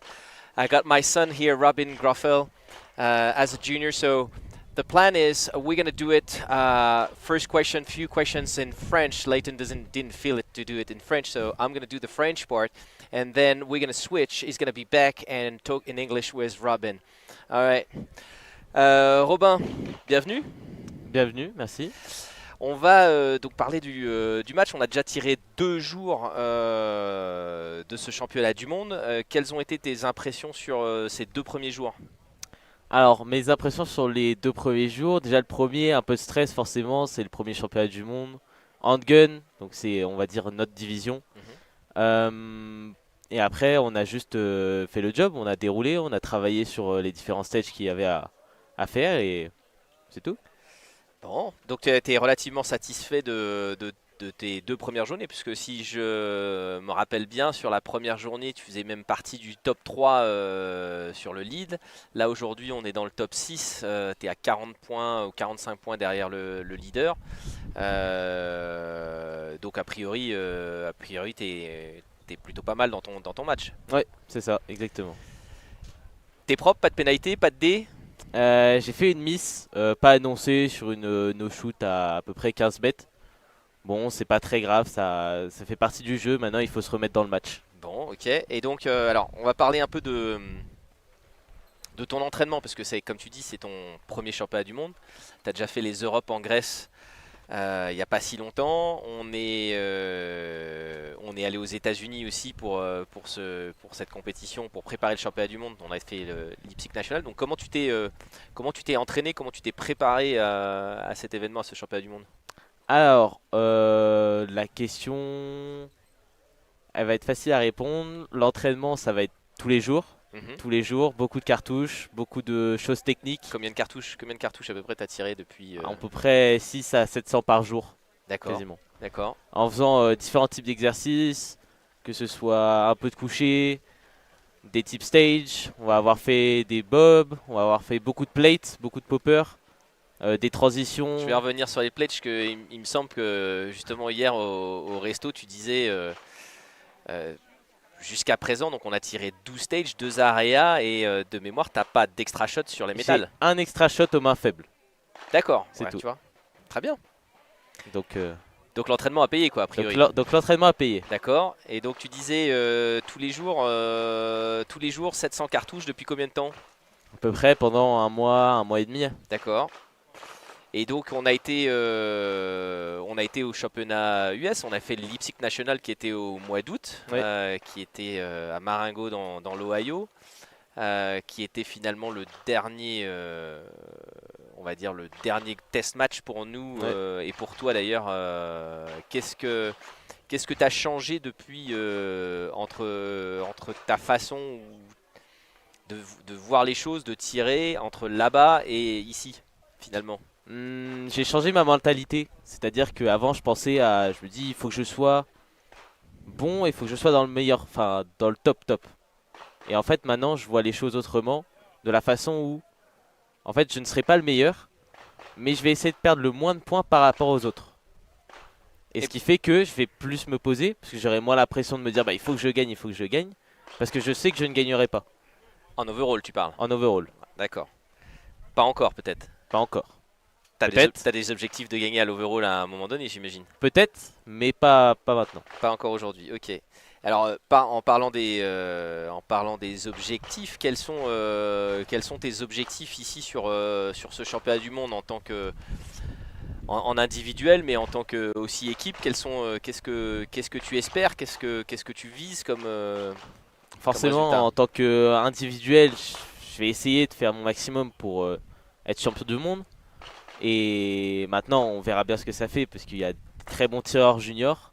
D'accord. Cependant, qui est ton concurrent principal ici en junior? Un Indonésien, Prabhu. Exact. C'est un très bon tireur celui-là. Qui tire très bien. C'est un ancien tireur open, il y a un an, qui a décidé de passer pro d'optique et qui tire très bien, qui tire très fort. D'accord, on l'a vu en Indonésie, c'était l'année dernière qu'on l'avait vu en Indonésie déjà, on l'avait vu, il est venu à l'Euro Extreme où il était d'ailleurs devant toi jusqu'à la dernière minute, où malheureusement il a eu on va dire un petit incident de parcours et ça s'est arrêté là avant la fin du match pour lui, mais clairement oui, c'est un des concurrents ou des top leaders juniors en PDO et quelqu'un qui va être à surveiller sur le match. Ok, et alors je vais le faire, Layton m'a mis une question ici, mais je pense qu'il va te la refaire aussi en anglais. Qu'est-ce que ça fait d'avoir, qu'est-ce que tu as comme pression, le fait que tu sois tireur sponsorisé aujourd'hui, parce que tu es sponsorisé quand même par quelques marques. Quels sont quel ressenti tu as par rapport à ça? Mes ressentis sont que les marques me font confiance pour le travail que je vais effectuer. Maintenant, je vais essayer de donner le meilleur de ma personne pour justement faire en sorte de promouvoir la marque, peu importe mon résultat, mais tant que, on va dire que je suis gentil avec les autres personnes qui vont voir que je suis agréable avec eux, ils vont se dire tiens, ça c'est un mec de chez CZ, et tu vois, ils salient pas la marque. D'accord. Et ok. If we can put the stats of Robin on the screen, that'd be interesting just to show. Donc si on regarde tes statistiques sur les 2 premiers jours, on a tiré 2 areas de 19 à 30. On voit, bon, il y a des C forcément, mais la colonne DD elle est à 0. Tu as cette fameuse miss que tu nous as annoncée, donc on est plutôt sur un tableau très propre. Au bout du stage, donc c'est plutôt pas mal. Nombre de C, on doit pas être très loin de 25, voire un peu moins de 30. Donc ouais, c'est quand même c'est un beau tableau, ouais. Okay, so maybe we're gonna ask Layton to get back now so he can put the questions in English for you guys, because I know most of the audience is not French, so we did the French part. I'll let Leighton be back in, give us a minute, and we'll get back to you guys very soon.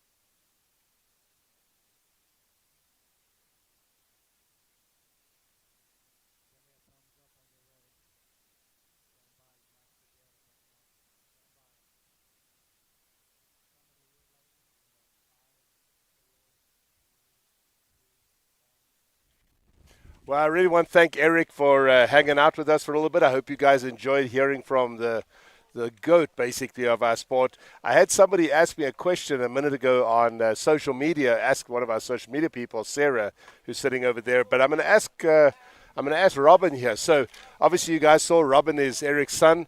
I've got some questions for him in English. So if you don't understand, feel free to ask me to repeat it. Okay, It's no problem. This is an international broadcast, and I love the fact that we're able to bring you some French, and later on we're going to do Brazilian, and I've got a friend that's German that we're going to bring him in as well. So, Robin, the question that somebody asked a second ago was, it's obviously about your dad. He's been doing this for so many years. Yeah. How does he stay passionate and motivated about the sport? It's in every sport you have like some person like really likes the sport. Same for the football. You see, some guys are here like probably 30 years ago. So same for Eric. He likes the sport. He likes what he does. So everything's fine for him. Yeah. So what's it like for you as a kid growing up with a dad, knowing your dad is so famous? I mean, that's got to feel a little different, or do you just see him as dad? No, I just see him as a dad. Like normally he's my dad, so there's no special idea about he's the GOAT. Okay, but he's like my dad first. So he's my dad. I love him. So that's not an issue if he's a GOAT or not. Yes, yes. And you know, we often hear that. My son also shoots, as you know, Christopher. And I remember many times with him growing up, I have a different approach to shooting than he does. But, you know, you're training very hard with your dad. I actually know about your training, and your dad was talking about it, but I knew already that you guys were doing it. It's to be able to train with somebody who is a top person is a true privilege, isn't it? Yeah. And I think it helps enormously. And I know you guys were talking about your results, but if I look at how well you're shooting this match, you know, I've seen you shooting for a while. Obviously, I saw you shoot, you know, 2 or 3 years ago, I think I saw you shoot for the first time. And you've come on tremendously, and it has to be the training, right? Yeah, the training is very hard with him. So he does a lot of exercise. I mean, Eric likes shooting. He likes doing like art stuff. So every time he does an exercise, so he tell me, hey, do that, do that, do that. And then he telling me what's wrong, what's right. And then we like just do something for, I don't know what I mean, but just to do what he does, right? Yeah, what he do says, what he does. right? Yeah. Do you think because you know your grandfather, Eric's dad, he was pretty tough on Eric, right? We've all heard the stories. Oh, yeah. Eric talked about it. Do you think your dad is as tough as his dad was, or No, do you think he's nicer? No. He's like big time nicer. Big time nicer? Yeah, big time. Do you know your grandfather? Just a bit. Just a little bit? Yeah. When you're training with your dad, you know, obviously he's your dad, so sometimes we're a little sensitive about our dad saying things to us, right? Or do you see it just no, as it's this just is separate. professional? No, it's separate thing. So when we shoot like just practice. So no time for sentiment or something. And then when you're at home, it's different. So I got 2 dads, if you can see it like that. Yes. What do your friends think about you shooting? They look fun. They think shooting is fun. So just taking a pistol, do pa pa pa pa pa. That's it. So they see like it's a fun shoot. It's a fun sport. So you're obviously in France, right? Yeah. So you guys live, right? France is very positive, very pro-gun. I know when we travel to France, it's one of the easiest countries to fly into. I don't need permits ahead of time. I literally just arrive at the airport. So there's a lot of guns. Do a lot of kids shoot, or is that a small thing? No. Small thing. Very small. Yeah, very small. How many of your friends shoot? I think two. Two? Probably. But they are friends by shooting, so there's not my friend at school or something in my region. Do you have to get permission from your school to travel to shoot matches? No, they don't care. They don't care? Yeah, they don't care. As long as your schoolwork gets done? Yeah. That's cool.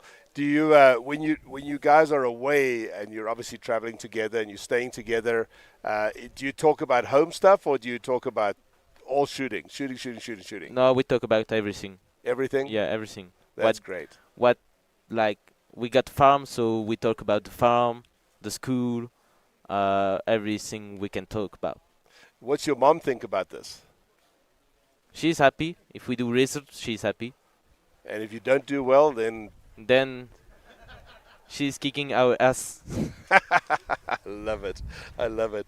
Well, it's you know, when we talk to kids and when we have these big meetings, right? All the administrators of the sport, and obviously I'm an administrator. Your dad's an administrator in France. You've grown up around the people out there, Les Jolie and everything like that. We're all trying to get juniors into the game, but we're still struggling. I mean, I'll be honest, we're struggling. Yeah, in the for US, us both. Yeah, we came out here. We've got 2 juniors on our team of 133 people. We don't have a junior team at all. We don't have an open team or even a production optics team. Why? What do you think we're doing wrong? I mean, we have to be doing something wrong because it's out there.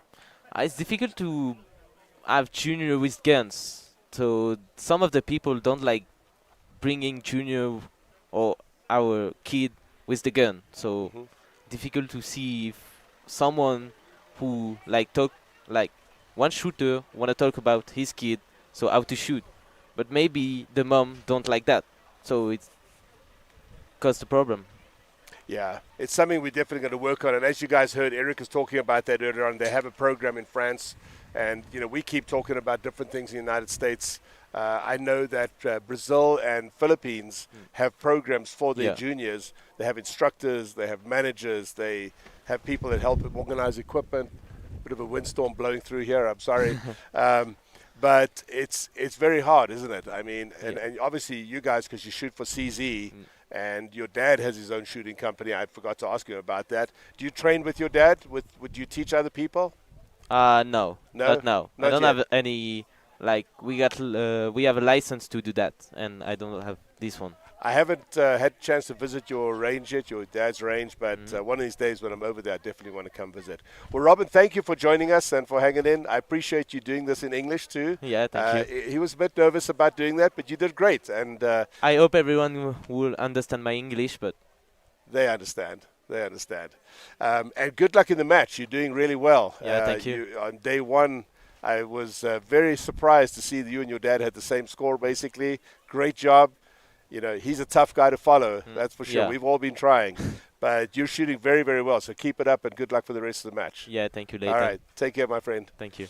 All right, guys, we're going to take a short break, and then we're going to actually come back with Mr. Mike Wang that's sitting over there, and he's going to be talking through some of the videos. We're happy to have him with us. And so just a short break, and we'll be right back.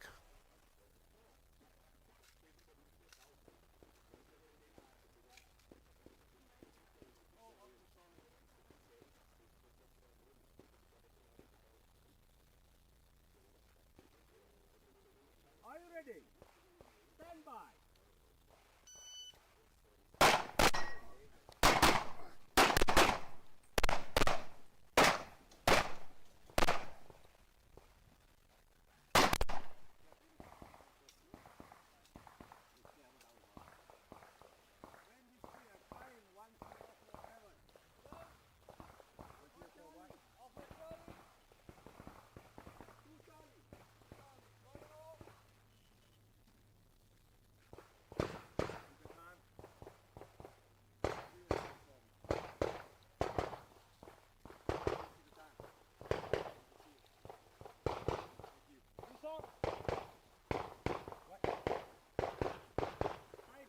Yeah, I did. I can't see, so I have to have it still. What's up, man? How are you? Good.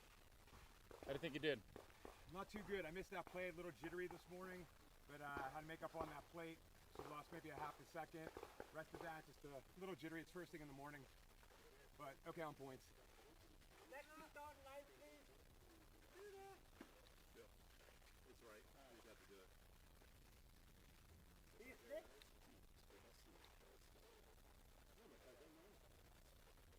stuff, dude. I got my gun out, didn't have my grip. I'm like,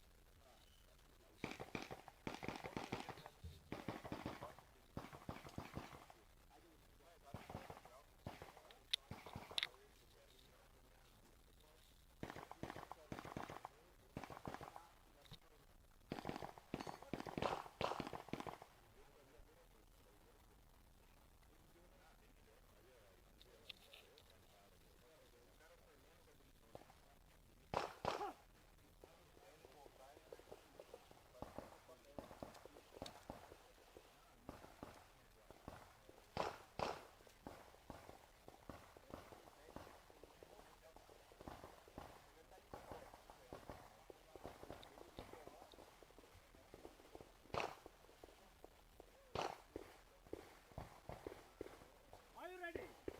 Stand by.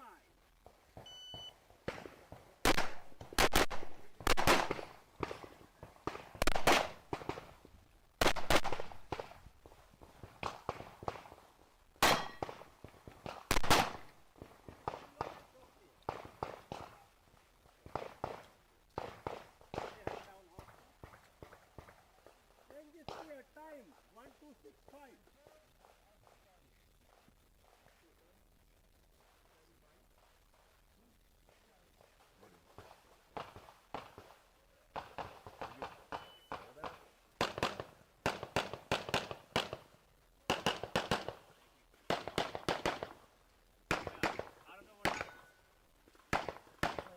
Now something's wrong with my gun, but I'm just gonna still pull the trigger.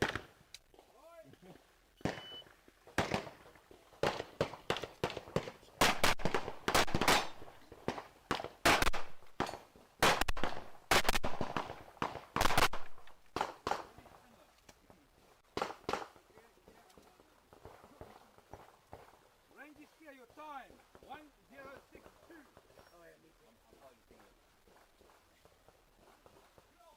Chris, have you gone up yet? Okay. What is it?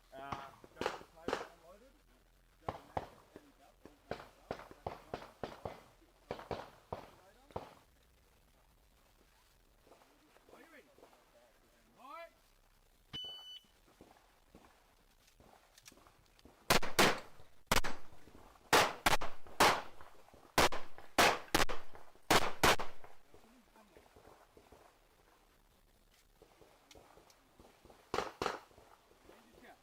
No time.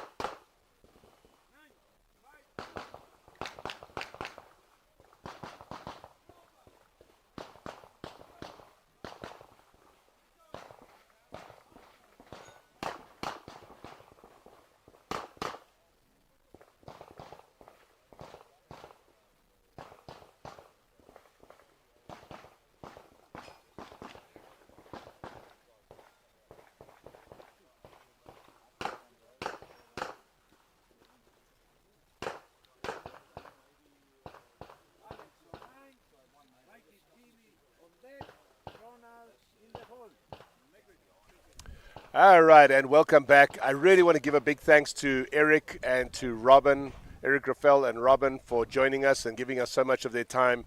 It's really appreciated, one, because it gives you guys the opportunity to hear them and hear their opinions, and there's no bigger person than Eric to actually talk to. So my guest this time is a good friend of ours again, Mike Wong from the United States.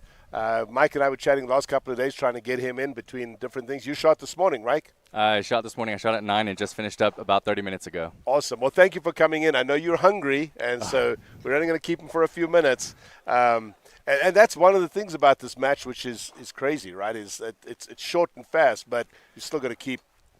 It's short and fast. It's 2.5 hours of shooting, sometimes less, depending on how the schedule goes. I think we shot an hour 45 the first day. It was so fast, but that 2 hours is packed with so much adrenaline, so much intensity, way more than we're normally used to. And so the first couple days were good, and then this morning, I think a couple of us were feeling some of the adrenaline crash. I woke up, I was talking to Chris Tilley and even Brody from Australia, and he was saying, like, man, we're feeling a little bit tired this morning, but at the end of the day, that's something that's you can't really control. You just get on there and lock in and do your best. And had a little bit of a slow start on my first couple stages, but then ramped up and finished on a really fast stage and did super well.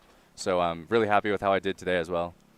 And you know, that third day thing, that is actually a thing, by the way. If you remember in one of the Zoom calls when we were training everybody, getting them ready for this match a few months ago, I actually brought that up. I said by day 3, it'll sink in. You know, day 1, you're so hyped. You know, you've got the closing ceremonies that winds you up, right? We'll talk about that. And then you got day 2, you kind of wind up. But by day 3, that's when you're starting to feel it, right? Yeah, absolutely. And I'm actually really glad that I have an off day tomorrow. And then I shoot at 3 p.m. the day after that. So I've got 51 hours in between shots at this match, which seems like a lot. Hopefully that break will refresh me and not do the opposite, and we'll see. So I'll have a good time tomorrow. Yeah. What do you think of the opening ceremonies? That was one of the things I was most looking forward to. The opening ceremony was, it's just, I mean, it's like the Olympics, right? It's the Olympics of our sport, and that was just awesome. Having those performances was great. It really pumped us up.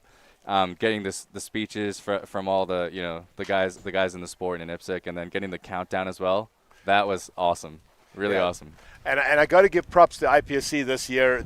Those speeches normally go on for like an hour. I heard. But this year, whoever made the decision was probably Vitale or Bellina, one of those guys, maybe Dino. But they kept the speeches super short. They were fortunately sitting out in the sun. We were in the shade, remember? So I was watching them sitting in the sun. I was like, oh, this is going to be tough on them. But they kept it short and sweet. Basically, the home country made a speech, and the others just said welcome. And Tyler opened the games, and then it was done, right? And that was good, I think. It was. The sun was right in their eyes. I felt super bad for them. Maybe they had hour-long speeches planned, and they were like, oh, no, screw this. We're out of here. Yeah. Mike, let's talk about the match. We've got your scores up here so far. We're going to jump back and forth because we have some video that we're running that we recorded earlier. So for those you don't know, remember we're very challenged here technically. It's been a mission going back and forth. We have 2 camera crews, sometimes 3, but one of our guys is actually editing a bunch of the footage we shot this morning, as well as some from yesterday. I believe this is from yesterday. So this is yesterday's footage. We're going to start doing it. We had some people online asking us why we're not showing the ladies, why we're not showing this. Remember, we're very limited. There's 30 stages out there. Some of the zones we can't get to, and we've got camera crews. The guys are working seriously hard, but it's exhausting. Have you shot this stage? I did. I shot it yesterday. Yeah, so this is the one you step back. You got to rack the gun, start with a unloaded, they call it unloaded gun, but the mag in the gun, right? Yes. How did you shoot this? I think you had to load the gun, right? Oh, you're right. You step forward to the gun. It's on your, it's on your belt. You're quite right. Yeah, that's Tilly. So this is our squad. Perfect. Yeah. We if I recall correctly, we all did very well on this stage. The 3 U.S. guys, me, Tilly, and Gene. Just crouch down there. You can take the steel, you can take the static. Slightly changes the way that the swinger presents, but really you want to get something either left to right or right to left inside the little port area, and then finish off on the very left target. Short courses. We don't shoot a lot of them in the States. We all like those 30, 32 round courses. But they're pretty intense, aren't they? They are. This is a slightly different one, but we shot one today that was really intense. The double bobber. Yes. The timing on that was critical. So intricate. And I was thinking, I'd like to have a backup one. Let's watch Tilly real quick on here.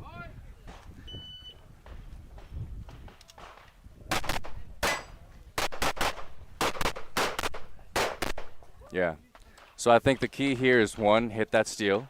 So that if you start on the steel or you end on it, you want to make sure that you call it and you're out of there as soon as possible. Double tapping that swinger. So that swinger is very double tappable. It was pretty close. It wasn't the fastest, and so that was key. Really on these short courses, man, like getting your points and not having very many makeups because they're so fast. You know, one makeup is, if you have a 5-second stage, that's like 10% of your time. Yeah. You talked about that bobber stage this morning. We've got footage of that. We're going to roll later on, tape that we'll roll later or maybe tomorrow. Yeah. But I hooked up on that. And normally those stages are not my thing. In fact, to be honest, I've lost serious points on You got to tell yourself they are your thing. Switch that. I try to do that too. And it's tough. And if you miss the timing of that bobber on the left and you have to put a 3rd shot on, you're in serious trouble going to the right. That's exactly what I was about to get into is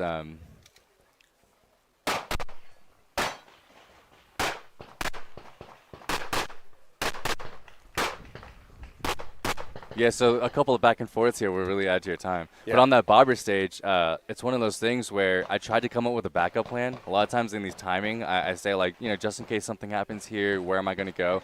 on that one, there was no backup plan. You just Yeah. ate it because they come up and down so fast. You just have to get your hits. Yeah, and they are electronic. I don't know if you realize that, but they have a constant timing to them. They can go The on. bobbers. Yeah, yeah. That's why they were going down so fast. I That's was right. wondering what kind of mechanical device they had back there that was doing that. It was weird. It's an electronic or a mechanical activator. That thing just goes up and down. I know on another stage they left it on by mistake overnight, and the thing ran all night. Man. When they got back the next morning, it's still running at the same time. So definitely no waiting for it to slow down. Yeah. But the and one of the guys in our squad, I won't out him by saying who it was, missed the popper on the right, and it absolutely destroyed the stage. That was my worst nightmare. Because Yeah. then if you miss the popper on the right, you are either going to make it up immediately and then be late to the left and then potentially be late to the right, or you're going to leave it for the end and then you have to wait for the right to activate again. It's brutal. It was a brutal stage. Yep. Well, he tried to go, went the wrong way, went to the wrong. He shot one shot, then it was gone already. Yeah. Then he went to the other one. I mean, it was. I don't remember my time on that stage. Sarah, do you remember my time offhand on that stage? It was like 8 seconds, I think, something like that. On the double bobber stage. 8 seconds, yeah, Okay. which was the best of our squad. But I think the other one was like 12 or 13. And Did you go 1 for 1 on everything on there? I did, but full disclosure, on the right-hand bobber, let's watch this for a second. This is Australia. This guy's awesome. Heck yeah. Very efficient. Yeah, and I'll be right after him as well. Yeah, let's watch for that. I shot I'd seen Frank Garcia goes before me, and he's a phenomenal shooter as well, right? And I'll be honest, I follow him pretty closely and see how he does stuff because he's got a lot of experience. And when he shot the left bobber, then of course you go from left bobber across to the right bobber, it looked like he that's how you had did plenty of time. Yeah, so I went left activator, middle partial, Oh, okay. right Okay. activator, left bobber, right bobber.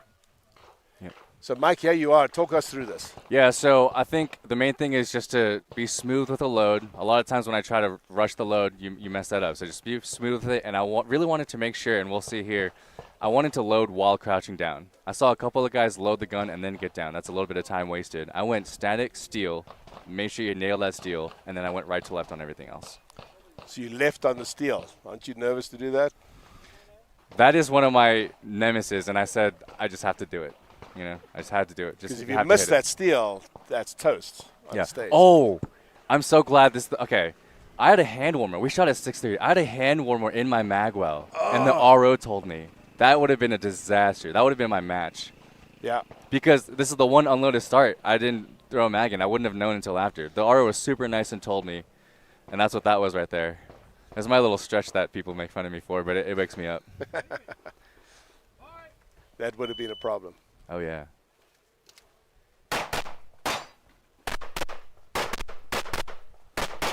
Yeah. So I think it was pretty smooth. I think on these you just want to make sure you get all your hits, be smooth with it, and just keep it simple. So I've had that hand warmer thing in the past, and actually I remember somebody many years ago put one in my gun just messing around with me, one of my friends, right? Yeah, I won't mention him. He Good happens friend. to be a top GM shooter too, by the way. But I'm going to guess who it is, but I won't say that. Yeah, he was messing with me, and he put it in there. And when I got up on the stage, I realized it was there, so I was fine, right? But it does bring in the thing of like the aura pointing it out to you. It's after the make ready. I know. And so therefore he could make an argument he's coaching you, but it's the wrong starting position. It's the wrong start. Yeah. So if there's something that's interfering in the start, they can actually do that. Yeah. But it's definitely not something I'd want to test too often, No, definitely not. And I did think of that after the fact. He didn't have to. I don't think he had to tell me about that at all. And he was nice. And these starts, I mean, again, not outing people, but Mel today, he's not. Oh, Mel is here. He can tell us about it. He's sitting right there. On the left-hand stage, the RO spoke to him beforehand, and they were talking about something or whatever. I forget what it was. What distracted you on that stage, Mel? The left-hand stage that you forgot to rack it? What happened? Something distracted you. Anyway. Yeah, he was saying something to him. And you got to learn, no offense to Mel, but he's an experienced shooter. You got to learn not to let those things get in your head. And Mel put his gun down, forgot to rack it. Before she realized it quick enough, so maybe a second, maybe 3/4 of a second. Okay. But But these big matches, those little tiny things are what makes the difference. They you add know? up. And can you come back from that? And I'll be honest, I'm really proud. Mel shot like crazy after that and shot really good stages. That's the game. Yeah. Right? Especially in the U.S., we have, very much looser start position requirements. And so a lot of the guys on our squad, me, Tilly, everyone, a lot of times they'll tell us to straighten our back or have a foot a certain way right before you're about to go. And you just have to, do it and then mentally reset and then get right back into it. And sometimes it's challenging, but it's something you just have to do. And then just going back to those short stages, what I wanted to say was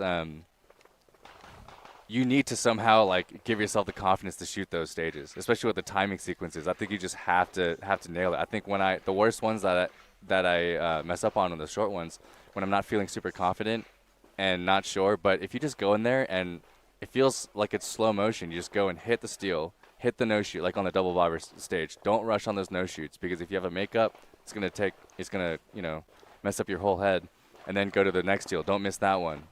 And 2 and 2. There's really plenty of time if you truly call your shots on those stages. If you have a good solid plan, you got plenty of time to make those shots. Yeah, there really is.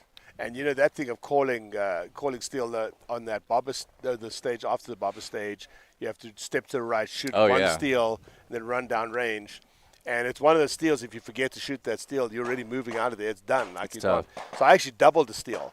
And on I put purpose. 2 of them dead center. And I'm like, why'd you do that? But it cost maybe 15th or something like Probably that. nothing if you're really going out of there, Well, that way I was like, ding, ding, because I had a popper earlier in the day where it was one of those long-range ones that they've got in this match. They've got some of these poppers at like 30 yards. Yeah.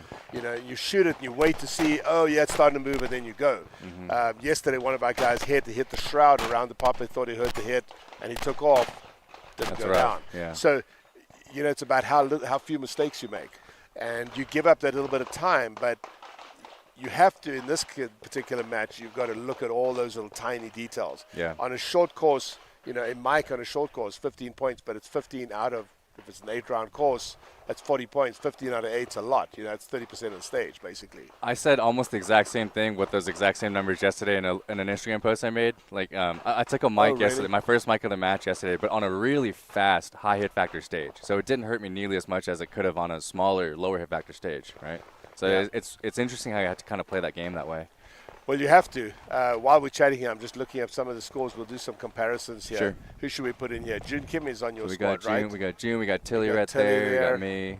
And there, let's just do Those other guys that haven't shot yet, they're shooting now. Yeah, so we have the ability to do some comparisons. Wow. That's cool.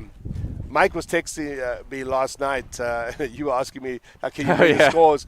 I shot the late shift yesterday and was broadcasting all day, being at 6:15 or whatever in the morning. Yeah. I was fried by yesterday. Okay, of course, now it's not coming up on our tablet.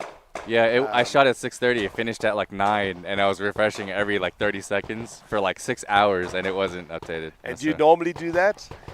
I like to see. You I like to see. Sometimes I don't. Sometimes I do. It doesn't seem to affect me when I see other people's scores. Sometimes I just need to see if I'm on pace and how well I'm doing. So why do you think that? So Frank Garcia, for example, doesn't want to know his scores, right? Yeah. And I had somebody here yesterday. One of the guys from Switzerland, Dominique. What's his last name? Doesn't matter. But Dominique, I had to basically close my tablet, make sure he didn't see anything flash up on the tablet, But for some people, I like to study scores. I want to know what's the hit factor on that stage. Obviously, the top hit factor is not always a good judge because I'm not I'm a 85% shooter, so you've got to allow that, right? But why do you think it affects some people one way and not others? I don't know. It's just the mental, I guess. So I will say that it doesn't affect me anymore, but it used to. So here's what happened. One time in my home state, Alabama, I shot the Alabama State match. It was one of my first and second state matches ever. And I was going up against another GM who used to shoot with us a bunch, Ethan Howell at the time. And I had he shot before me, so I could see all of his scores.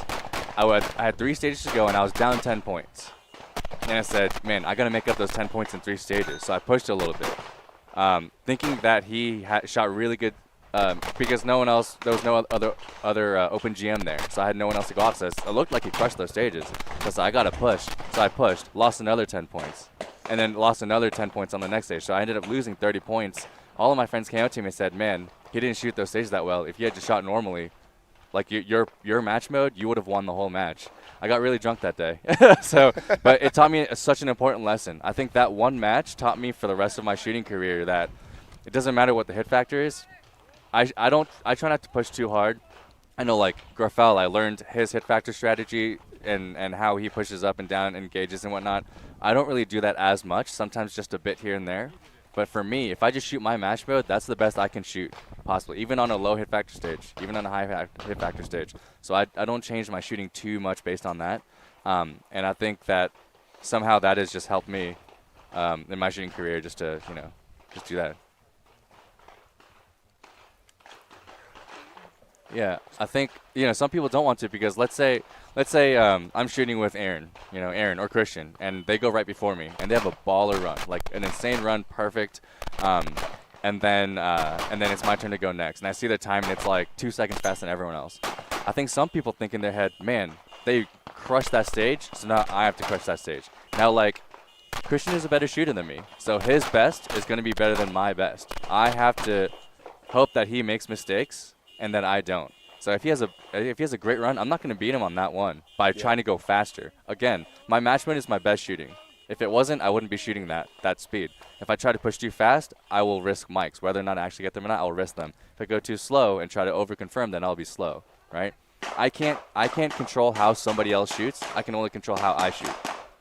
So if you know coming up, so like you and Aaron, Area 8, I was shooting with you guys in the same squad. I was lucky to shoot with you. You guys were neck and neck through that whole match. He won something, you won something. You back and forth. You guys got to the last stage. I think it was stage 2 or 3, something like that. Stage 2. Basically, it came down to that stage, right? I think we were 0.5 points away from each other on that last stage. Yeah. And he shot first. Yep. Right? And he had a pretty decent run. He had a little hesitation in the middle. Remember that? So do you look at that run and say, I don't remember the time, but let's just say it was a 14-second run. Do you look at that and say, well, he gave up a second over there, so I've just got to shoot 14 and I'm good? Or do you look at it and say, no, I need a push because, maybe I make a mistake, maybe I pick up a mic on a stage like that would be probably a couple of seconds. Oh, yeah. And you're not going to beat, you and Aaron are shooting almost the same speed each time, right? Your times are maybe a second apart or maybe half a second.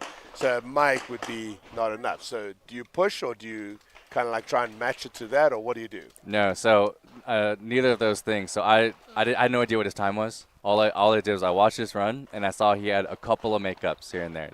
Not anything big. I'm talking like a couple of 0.2, 0.3 second makeups here and there. And I told myself, if I shoot this stage perfectly, then I can win the match. Okay, just because, especially from the last couple of stages, we were so close that his perfect stage and my perfect stage were very close, and he had a couple of makeups. And so I didn't look at the time. I had no idea what his time was. Once I start thinking about time at all, that's when I start making mistakes. Okay. Or if I try to push, that's when I start making mistakes. Again, it just comes to I'm shooting my match mode. I didn't feel like I was rushing on that stage. I didn't see third person of me or whatever, but I felt very calm and controlled. I did miss my first shot on the stage. It was a popper. I missed it, but I made it up quickly, and I was able to mental reset. I didn't let that affect me, and I just was very smooth, very aggressive, and I don't think I had a single other makeup for the rest of that stage, and flowed through the middle section quite well. There were a couple of, it was a 15-yard paper, and just had no other makeups, and I ended up winning by a few points. Yeah. So this is highlights from this morning that we're watching. We're on stage 4 out there at the moment. You had a pretty good run last year and this year on the area championships. So for those of you who don't know, not shooting in the United States, area championships are a major match for us. We have 8 of them throughout the country. They technically are level 3s, but you could almost consider them a little higher than that. They wouldn't be a level 4, because level 4 would be an intercontinental. Area 5, level 5 is obviously a world shoot. But the big matches in the US, the 8 big matches, you won, I think, the last 3 or 4 of the ones last year, right? I did. So last year I won Area 6 and Area 2, actually. Yes. Yeah. Won those at the yep, exactly. That was a great match. Super fun. This year I shot 3 more areas so far, 5, 7, and 8. I won 7 and 8. I was just behind Christian at Area 5. It was pretty close. He just got me there. That was a super fun match as well. So I've been doing very well this year. Yeah. It's tough shooting against Christian. He just makes it look so easy. He Isn't it? makes it look so easy. That's the thing. He doesn't look like he's rushing when he has his best stages. But sometimes he pushes a little bit and hooks up, and those are just incredible to watch. Yeah. So I'm sure this is a sensitive subject. You didn't make it onto the U.S. team, qualifying-wise. Does that motivate you? It does a little bit. It does. And it's nobody's fault but my own. I did not shoot to the best of my ability at both of our national events last year. I think I ended up 6th or 7th in the country, so just a few off. I think if we had those national events this year, it could have been a different story. I ended up getting 3rd at IPSC, and that's just a few weeks ago. I really figured out how to shoot those national events this year. Actually, in January, that's one other match. In January, I shot the Extreme USA match and won that one in Open as well. Okay. Took a class with Eric Graffel right before that, 2-day class. It was awesome. Everyone asked me if there was any secret sauce or anything like that. No, not really. But he just told me exactly what I needed to hear was I just need more control, less frantic moving and whatnot. He took my gun after a run and said, "This is what you look like." And he kind of like mocked me or like showed me or demonstrated what I looked like. And then he said, "This is how you should be shooting this." Just so smooth, so controlled. The splits were slowed down, and his transitions were, as a result, faster. And I really took that to heart. The Extreme match was right after that, and it was a very fast match, kind of like this one. But I said, I'm going to experiment and try to shoot like him. And ever since then, it's just been boom, boom, boom, up like that. And so I think I have him to thank for that, for this one. So Eric has really influenced the sport in a major way over the last 10, 15 years. We've all shot against him. I mean, obviously he's way better than me, but it doesn't matter what gun he's got. Production optics. He used to shoot open. He said today he's going to go back to shooting open so he can shoot against Christian. Oh wow! Okay. Yeah, I'm sure Chris is going to be thrilled with that. That's awesome. But the fact is that you top guys, you can pick up anything. I mean, it's not just a gun. I'm sure you have people say, "Oh, you're good because you shoot a $10,000 open gun," but you can shoot almost any of the 9mm factory $700-800 guns out there, right? I may be the exception. So, I shot the sport in production with a Shadow 2 for 4 months, and I said, all right, we're done with this. I bought an open gun. I bought my first gun 6 or 7 years ago. I'm pretty new to the sport, and I didn't grow up shooting guns all the time like some of the other guys, right? And so I really am in tune with the 2011 platform. I tried to shoot Captics Nationals a few years ago. Nobody knows I shot it because my score is so low. I'm so far down in the – but different platforms, it takes a little bit getting used to. I like limited optics because it's the same platform as my open gun, right? Yeah, so that's easier to transition to. I do want to shoot more LO after the season's over this year. So. And, of course, LO and the new IPSC division optics are very similar, so you'll be able to come and shoot in optics. That's great. It's going to be interesting to see whether that bet pays off. There's a lot of very strong discussion about that. Yeah. And the U.S., we're waiting to see what happens. Would you shoot more international matches then? Absolutely. You mean in LO? Yeah, if you were shooting in LO, yeah. Or in open. I think so. Oh, yeah. So this is my first international match ever, and it's been amazing. I definitely want to do more of this. And it's so, that's why I love shooting the Extreme match, because people from all over the world come to that match, and I meet them, and I see them again here, and just the support is awesome. Getting to see people from all over the world shoot, we all have the same common goals, common interests in this sport, and it's just so awesome to see. Well, it's been great having you with us. We'll probably have you back again at some point. We've still got a long way to go in the match. Great shooting. Thank you. Let's see if you can end up there in the scores amongst all the open team guys and prove that I was wrong in my selection. But no, I'm just kidding. It's not my selection. It's everybody else's.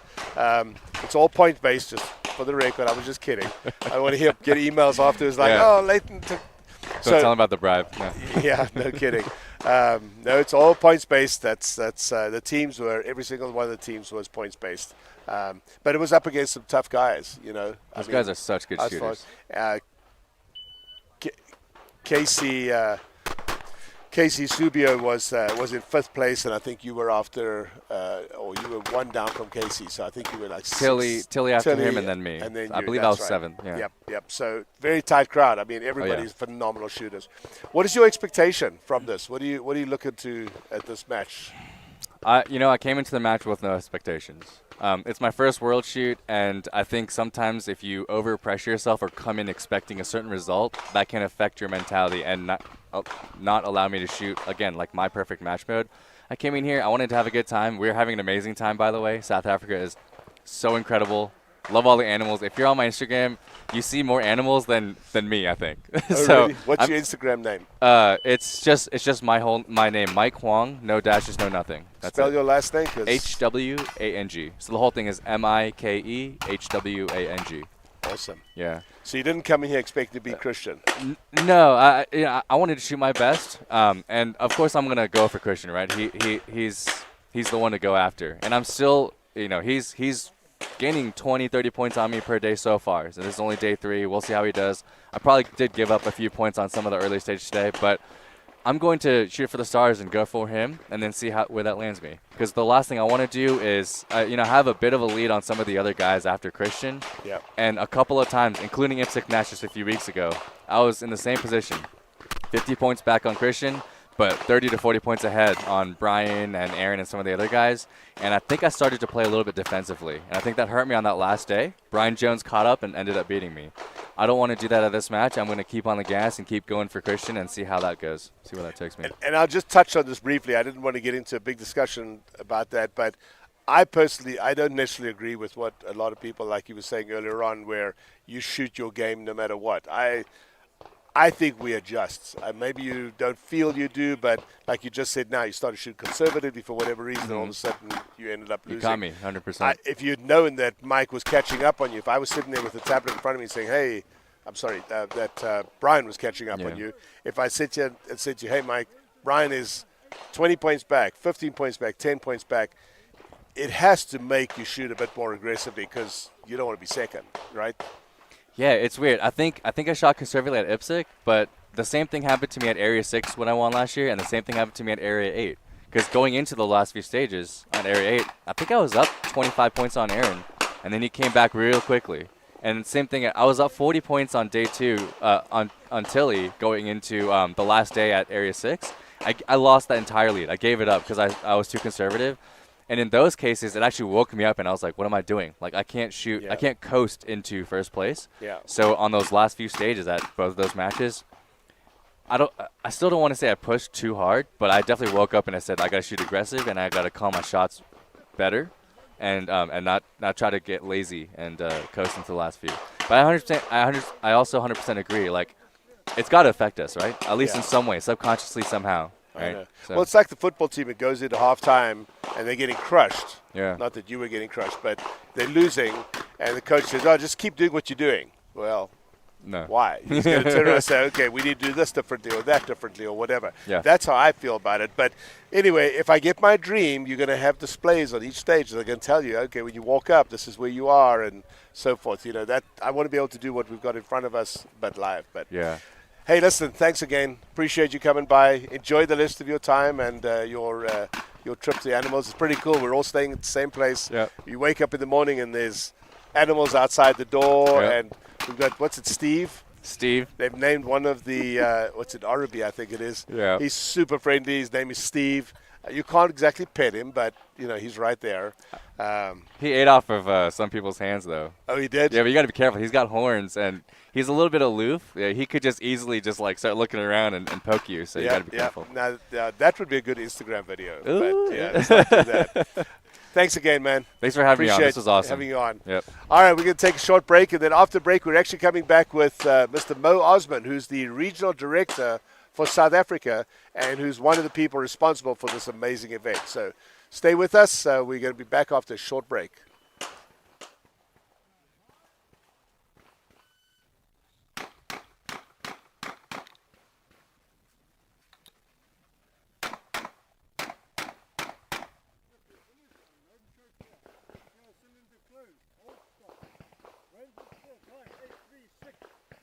Jerry.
And we're back here at the 2025 Handgun World Shoot in South Africa. This is day 3. It's Wednesday. Things are hotting up. The weather's been a little bit kinder to us today, so we're managing to get some more footage to you guys. And I really want to give props to my production crew. They're doing an amazing job under extremely difficult conditions. And I really appreciate everybody and everybody that's out there that is sharing, etc.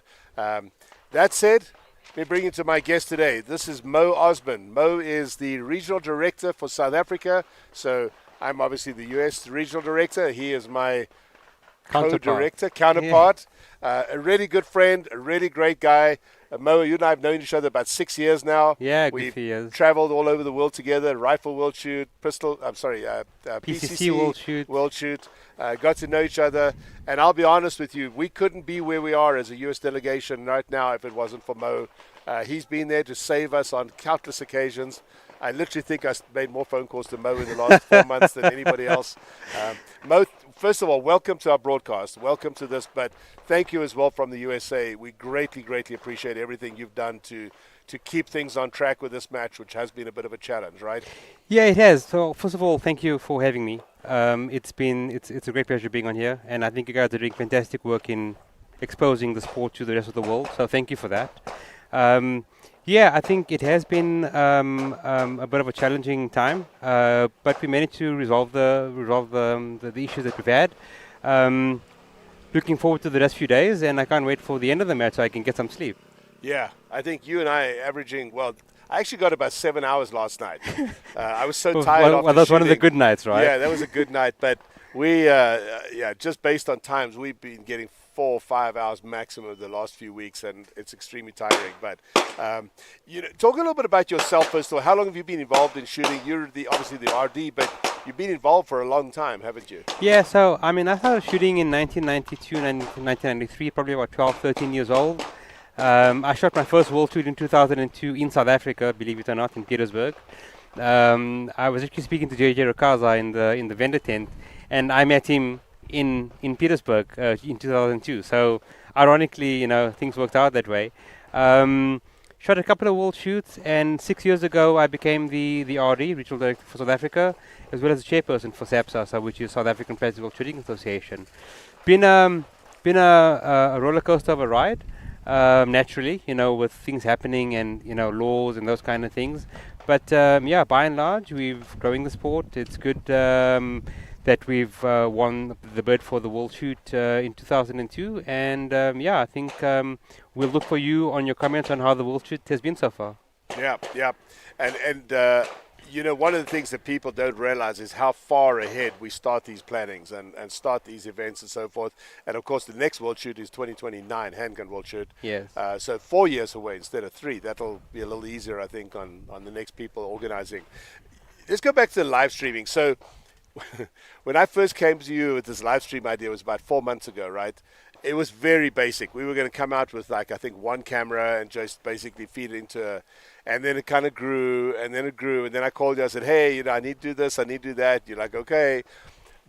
And here we are. I mean, it grew a few more times since then. Indeed. And we're not perfect, but we're managing to stream. I think we're at about 4 or 5 hours a day this week, which is awesome. I don't know if you've heard, but we had about 700,000 views. Oh, that's fantastic. Which is way... That's phenomenal. That is phenomenal. And yeah.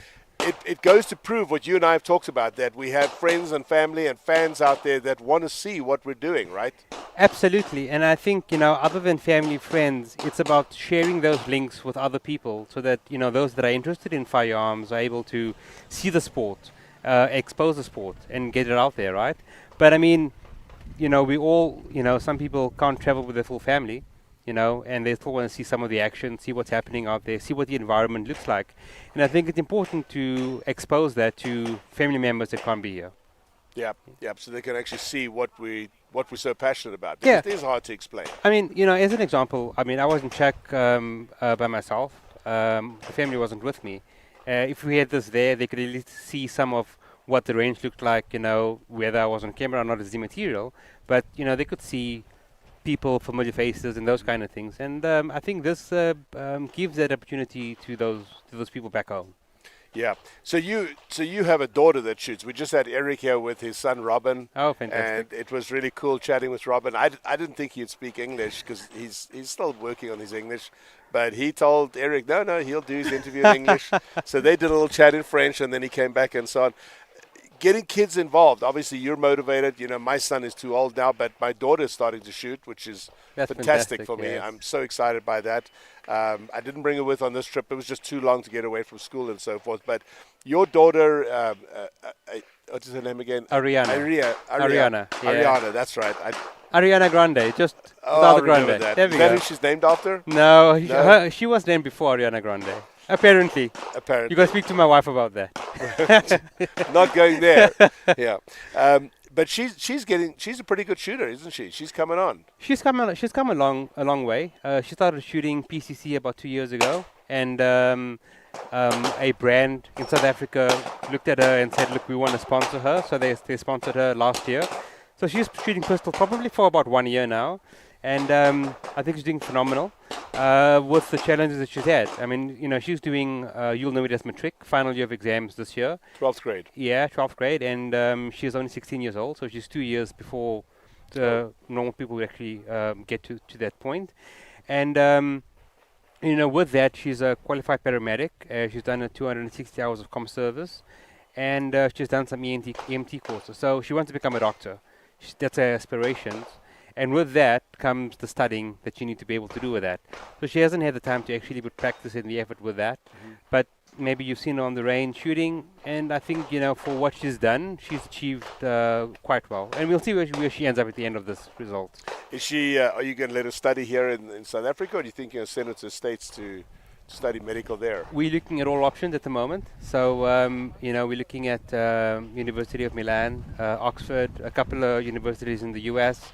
Obviously in South Africa, because, you know, our ROE isn't spectacular. Right. But, you know, we are looking at all of the options at the moment. My grandfather got his medical degree from Johns Hopkins. Oh, wow. And he was, of course, South Africa. He Yes. literally went over there, studied, got his degree, and then came back again. So, you know, long before I was born, my family's had a very close connection with the United States. And of course, for those of you who don't know, I was born here in South Africa. I immigrated about 32 years ago. So let's go back to the fact you have a daughter, and Eric was talking about Robin. Our sport, we have a problem within our sport with juniors, right? For whatever reason, we cannot get juniors into the sport enough. We talk about it, we have meetings, we have studies. The bottom line is, whatever we're doing is not working, because in the United States, I had 2 juniors out of 400 people that qualified to come. And that wasn't even enough for one team. I remember you called me and said, "Hey, don't you have a junior team? We want to try and create a junior team." I called around, spoke to some of the Steel Challenge people, got nowhere. There just wasn't enough interest in it. And with the result that you didn't put a junior team in as well. I don't know if it's because of us, but you didn't have one either. So, I mean, we had a junior team that we could have entered a team for, but you know, I found a whole bunch of other RDs as well to find out whether whether they have a team that they're going to enter. And I think it's a problem globally. I really don't know what the answer to that is, but I think, you know, I mean, I speak to some of the guys that were at the Action Air, and there's a lot of juniors there, and I think that's where maybe a lot of growth may come from. You know, the challenge in South Africa is, you know, why, you know, if you ask me why haven't we implemented Action Air aggressively, you know, we also have to understand the dynamics of the politics around in South Africa. If we have to go Action Air, does government come back and say, well, you guys are doing Action Air, let's try to remove firearms from you, you know? And that's the last thing we want to do. We're already at a cusp of new legislation that's coming out in the next few months, which will aggressively fight. But it gives them more ammunition to say, well, you don't really need center fire or rim fire or whatever the case is, you know? Maybe that's an opportunity that we need to look at in how we get more juniors in, argumentatively speaking. However, I also think that there's a cost issue to it, right? Because juniors, like my daughter at the moment, she is sponsored. I put a lot of money into it with, you know, components. But when she goes back to study and she ends up, you know, stop studying and starts working, will she be able to afford to be able to still shoot? Argumentatively, maybe she will. You know, we don't know what's going to happen in a couple of years' time. And with the new laws, with the new rule change, with making junior 21 years old, it creates a buffer or an additional increase in the junior age. And just to explain that last part that Mo brought up, we heard Eric refer to it. The General Assembly held last weekend determined that the new junior age is going to go back to under 21. Yeah. And in addition to that, it's under 21 on the last day of the year that you would turn 21. Pros and cons of that. The pro would be that you're going to open up a bigger demographic to juniors. Yes. The con would be that you could have somebody at the age of 18 competing against somebody at the age of 20, and having come up against some of the Filipinos, Khalil and those guys. You know, but the fact is that guy's amazing. You know, He's got amazing talent. Absolutely. Yeah, he won as a junior back in 2014 in the US, I believe, if I remember correctly. You know, he's still basically beating everybody, even though he's obviously older now. And then the Super Junior, which used to be under 14, is now under 18. I believe it's Super Junior, Junior. Sorry, Grand Junior. Oh, that's right. That's right. Grand Junior, under 14, and then you have Junior, I think up until 18, and then 18 to 21 was Super Junior. Is that right? There were 3. So I got that around. I'll get my stuff right on that. I apologize if I've confused people even further. But the whole thing going to 21, I've been opposed to that because it's almost an adult. But the fact is that what we've got is not working. So let's try something else, see if we can get that better. Like I've said, even in Steel Challenge in the US, we have a huge junior community. In fact, probably 80% of the people that shoot Steel Challenge are juniors. The question to you is then, you know, those juniors shooting Steel Challenge, you know, the transition to IPSC, is there a specific reason? I've asked, and you know, maybe you guys can comment on this and tell us what you think. I'd be open. I mean, I'm really open to what it is, but you know, for a lot of those kids, they like shooting Steel Challenge. It's fast. It's basically, they don't have to use a lot of like training and moving around and running and all that. I mean, they set a new world record the other day. I forget what the number was, but it was some unbelievable number. And I remember I shot against some of the juniors in PCC a year or so back, and I'm pretty decent with the PCC, and they absolutely crushed annihilated me. Yeah, all I was like, you know, and watching some of them shoot these stages, you know, there's just, the splits are just insane. I think when they come to IPSC/USPSA and don't do as well, I think that bothers them. Oh, I see. But I'm sure there's a bunch of juniors out there now that are going to argue with me. But hey, feel free to write in and tell me what you think. And if you've got a clever idea to this, then let's bring it. And I think that's what we need to find out, right? I mean, you know, you said you had 700,000 views. Maybe some of those ideas can come out, you know, and we can figure out, you know, what is the right way to try to develop the sport even further. Ironically enough, I think statistically, this match, I believe, if I have the numbers right, 40% of the shooters were general, and a large percentage was senior, and then super senior, of course. And if you then break it down even further, a big percentage of that age group was closer to senior than what it was towards the lower end of senior. And I have someone in South Africa that loves stats, and he's done that piece of work. And you know, it's not surprising because we don't have juniors coming in, but it's also worrying. Yeah, right? It is. Yeah, it is. Well, I really appreciate all the work you put into this. It's been it was a rough start, I'll be honest, but everyone's up and running. Mo managed to get everybody's certificates, all their guns to them, pulled every string that he knew. And Mo knows a lot of people in politics and in the law enforcement world and so forth.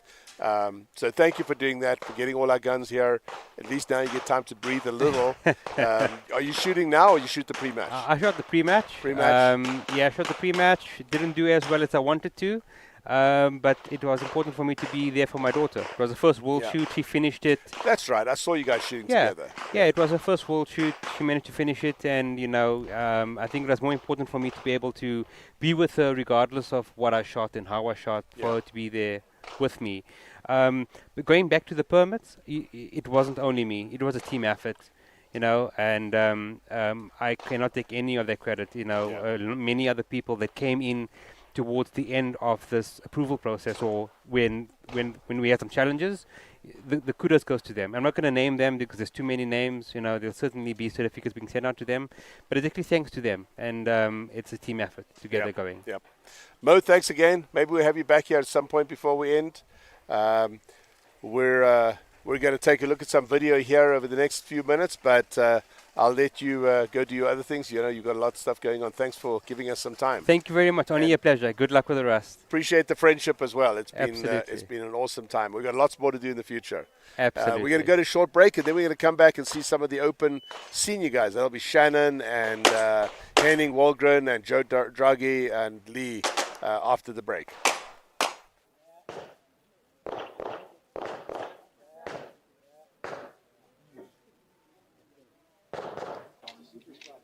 They did it, and the reason they did because there's no sheet there, and they wanted to get settled. And the other one you can take.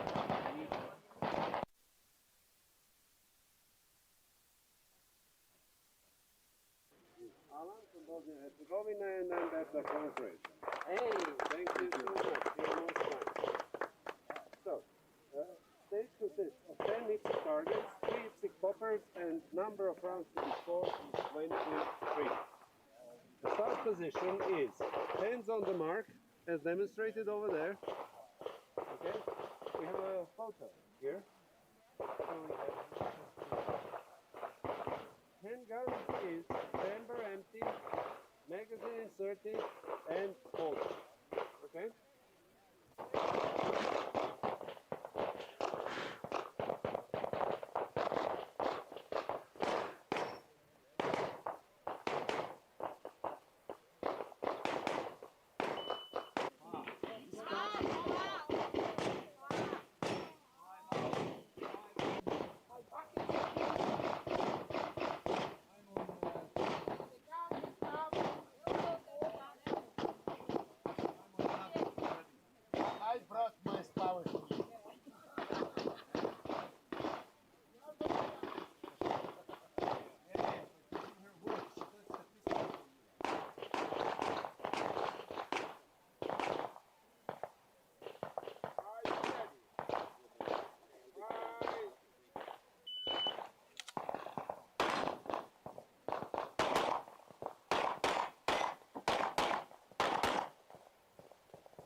Clear, time 1599.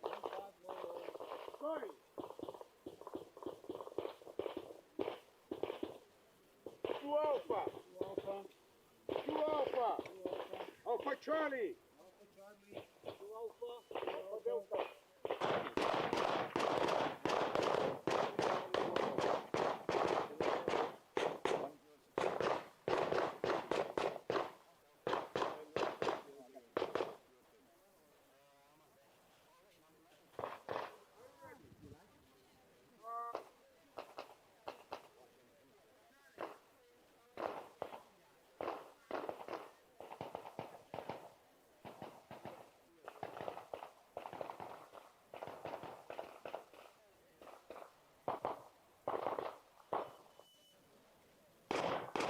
Are you ready?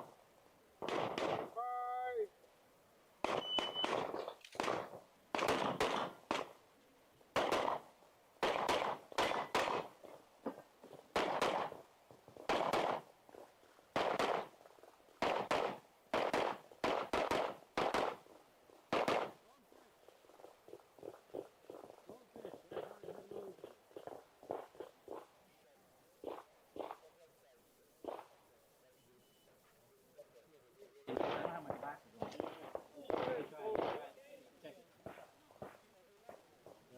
Joseph on deck. Come back here. Can't really catch it, right?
Charlie.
All right, and we're back again. Big thanks to my guests this morning. We're going to go straight to stage 13 because we have the Classic. We have the classic team shooting stage 13. Obviously, with me is Muneki Samajima. He's helping us with the tracking the schedule, which is quite a challenge out here. So obviously, we have Jeremy Reed that just shot stage 13. We can see that on our scores here. Okay. Before that, Tim Heron has already gone through. Tim Heron shot a 7.2 hit factor, so he did pretty well. Can we jump out to that stage 13? It's very tight out there, guys. So sometimes you've got to understand there's a lot of people on stage and trying to get in there. Was that Jaleese that we just saw? That might have been Jaleese. Maybe. Yeah, look like, right? Yeah, this is Jaleese Williams, one of the Williams sisters. She's the older one. If you guys can't remember, Justine is the younger one. Justine is shooting production optics. Jaleese is shooting classic division. There she is. We can just keep the camera on that stage. Just stay on the stage the rest. Okay. So they shot that stage. Jaleese, that's the stage where you start up front. If I remember correctly, there are 3 targets up front. And I believe it was an empty chamber too. Yes, correct. Yeah. You're right. And then you had to run to the back, shoot something on the left-hand side, and then to the back right and finish up there. There we go. See, the classic guys, they have 10 rounds or 8 rounds, so empty chamber is hard for them. They're Yes. losing 1 round. So. That's right. They're losing a round on that. Right. There we go. So now we can see that's Jaleese that's just signing her score sheet. Big smile. We'll have her score up here in a second. There it is. We could go to stats if you like. We can see Jaleese shot 1 delta, that's it. 1 delta on that stage. 11 alphas, 1 delta in a time of 8.2 seconds. She is lying in 3rd place on that stage right now. The stage being led by Jeremy Reed. And this is Nicolas Arroyo Nivedad. He is from Spain, also shooting classic. So this is the classic senior team. This is a division team. He turns to the right, come back. He's going to go to that right-hand target, then transition to the left. Up, here's got a jam. No. That's a serious jam. He's going to drop his mag. Welcome to the single stack. Yeah, that looked like that single stack where the round, where the jam's up against it. It's hard. You got to pull that magazine out. Yeah. That's a disaster for him. That was not good. Unfortunate for him. Very unfortunate. For those who don't know, single stack was the original division for IPSC shooting back in the day. Yeah, that's why it's called a classic, right? That's right. That's what we called it classic. Mhm. I wish they would change all the names to the same because it's really hard. Single stack in the US, classic Right. the rest Classic of the world. is in IPSC. Yeah. It's either 8 rounds if you're shooting a 40 or a 45, or it's he's looking at his bullet. So my guess is the bullet hung up on the feed ramp. Yeah. And there's not much you can do. Once that thing sticks there, you can tap it. Maybe it works, but most times you got to pull it out. Right. Nicky, you're a pretty serious single stack shooter too. I Only Nick, sometimes. Yeah, we have a match in the US, right? Tell us Right. about that. Well, in Arizona, we have a single stack only match, right? That's right. And, one of the legend in IPSC, Rob Layson, is from Arizona. So that's kind of our tradition over there. Once a year, we all shoot single stacks. It's the biggest single stack match in the world. Yeah. Sometimes we have close to 200 people. Yeah. This is Antonio Casas. He is from Spain as well. If you guys hadn't figured it out, with the division teams, they always have. Whoa. That was pretty close. Yeah. Yeah. I have an expression, don't lead with your gun. He was leading with his gun. He's running down the barricade, got his gun out to the side. Very close call. And obviously, I want to say before I get too into that, right. Camera angles are very difficult to read. There's many times when on camera it looks like a 180 Yeah, or close looks to like 180. close, yeah, but the camera doesn't do justice. Yeah, So, it doesn't yeah. do justice. The camera's literally got to be horizontal or parallel with the shooter Yeah. to really Oh, see that okay, clearly. here we go. That's a production optic, girls. So now we have a camera. This is on stage 9. So we're going to be trying to cover 2 stages at the same time. I just want to mention again, as I've done many times, we are very challenged with cameras in this match. These 2 stages are a long way from us. We're transmitting from there all the way back on a special broadcast system, and sometimes it works extremely well, and other times we don't get sound as well, so just bear with us. There's nothing we can do about that. We were unable to run wired cameras onto the stage, despite the fact we brought thousands of feet of wiring with us. It just didn't work out that way due to some match circumstances. But anyway, we do the best we can. Yeah. It's more than we've ever done. But for those of you who ask, why do we not show enough shooting? It's something we can only do for a couple of hours again. And as I've done many times, this is Jeff. This is Jeff on stage 13, Jeff Cawthorn from the USA, obviously, as you can see on his shirt. We'll see here in a second, his scores will come up. Yep. We're going to bounce between 13 and 9 and try and show you as much as we can. If we can go to stats real quick, we'll probably get 13 up here in a second. So Antonio was the guy that just shot that. Okay. He just shot, right? So yes, before him. You see he tagged the no-shoot. That was the guy that had the jam. Yeah. And you can see, if you look down his hit factor down here, with Jeremy, and then we're up in the 7s. He dropped all the way down to 3.7. You can see his time, 15 seconds versus 7, 8s, and 9s. A jam like that is normally about 5 to 6 seconds. Right. You don't get out of that. You got to drop that mag and go back. Now you see his score. Jeffrey's up. This is the guy that just shot, the American. His first shot, 157. That's not bad for an unloaded start on a single stack. Yeah. That's a really good start time. And you one can see Charlie. Yep. he's taken the lead on that squad. So if you guys see this line here, this is the person that's leading the squad. He just pushed Jeremy down by a notch, 0.2. Shot 11 alphas and a Charlie, and he shot a time of 7:38. That's an exceptionally good time. Yeah, and the team shot all alpha with 8:30. That's also not bad. Yeah. I believe team is shooting minor. The other guys probably shooting major. Yeah, I think Jaleesa is shooting minor. You're right. Yeah, so 2 minor. Maybe Tim as well. Yeah, team. I believe team is shooting 9mm, so minor. So the thing with minor, if you look here at Tim Heron's score, he shot 12 alphas. Again, shooting minor, he's still getting 5 points. Right. So there's no penalty for shooting minor. Where the penalty comes in is if you drop to a Charlie, and obviously a Delta is a huge penalty when you're shooting minor. So that hurt Jaleesa. As you can see, that bumped her down to her time. What was her time? 8.2. Yeah, so her time is right there, but that Delta really cost her. Right, because she's shooting minor. Delta is only 1 point. 1 point, So you lose 4 points. So. And you have to play this game, guys. This is part of the sport. This is, how we all grew up. Major and minor, it's all determined by chrono and obviously by the caliber, the bullet weight that you shoot. But what's nice about that particular squad is that of the 7 people on the squad, they're missing a person. See that? Yep. There's one. Somebody must have DQ'd from the Spanish team. So that puts oh, there he is there now. Sorry, he was still shooting.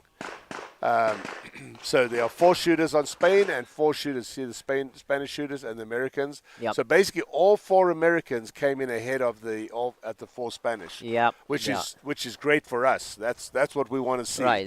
Yeah. Now, USA is doing good at that stage. If you're from Spain, you don't want to see that, but yeah. Yeah, this is a world show. It's a team versus team. So yep. country versus country. Stage 13 is wrapped up. That's the end of stage 13. As we saw, 8 shooters have gone through there. Can we go back to that stats for a second, guys? I want to show you something. You see this 49.02 here? That's the match completion percentage. That's something that that they've started putting in for the first time. So you can see they are at 49%. They have basically shot half the match at this point in time. So we're on day 3. Today's Wednesday. Weather conditions are a little bit better today. It's helping the people that are shooting today versus yesterday when it was raining a lot. Not a lot, but a little bit.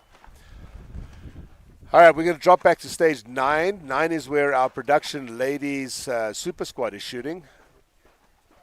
And they are about ready to start, so we don't have their scores just yet. Yeah, we can see the whole squad, so it's going to be exciting. Is that Nicole? I think that's Nicole Colby. Yeah, I think so, yeah.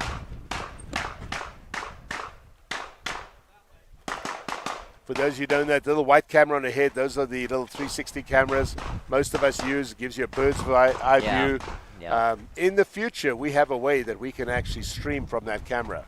That's great. We played around with it. Max was messing around with it just before we came out here. We weren't able to do it. Oh, there is Emily on the right-hand side.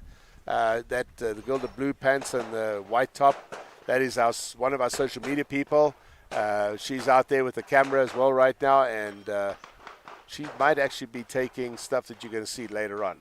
Okay, so I was wrong. That was Kirsty, that shot that was shooting there now. I think she's on deck. Nicole is on deck, right? That was Nicole on deck. Yeah, sorry, Kirsty's South African. What am I talking about? Yep. So, sorry, Kirsty's South African. She just shot. She shot a 25 Alpha 5 Charlie. She had a Delta in 20 seconds, so 6.9 hit factor.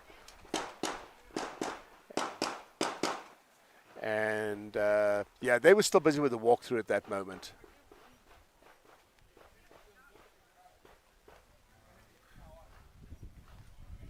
So this must be Sacha-Lee Duplessis, South African. I don't know the South Africans well enough to recognize them, but judging from the score sheets, yeah, that's South African. So our next shooter up is Brenna Gaston from the United States. There were a lot of changes to the production optics ladies team. A couple of people had to drop out due to sponsor issues. While waiting for that, we're going to jump over to 14. This is stage 14. See the cheetah. They call this the cheetah stage. That's a classic team again, I guess. They moved to 14. Wow, they were quick to get over to 14.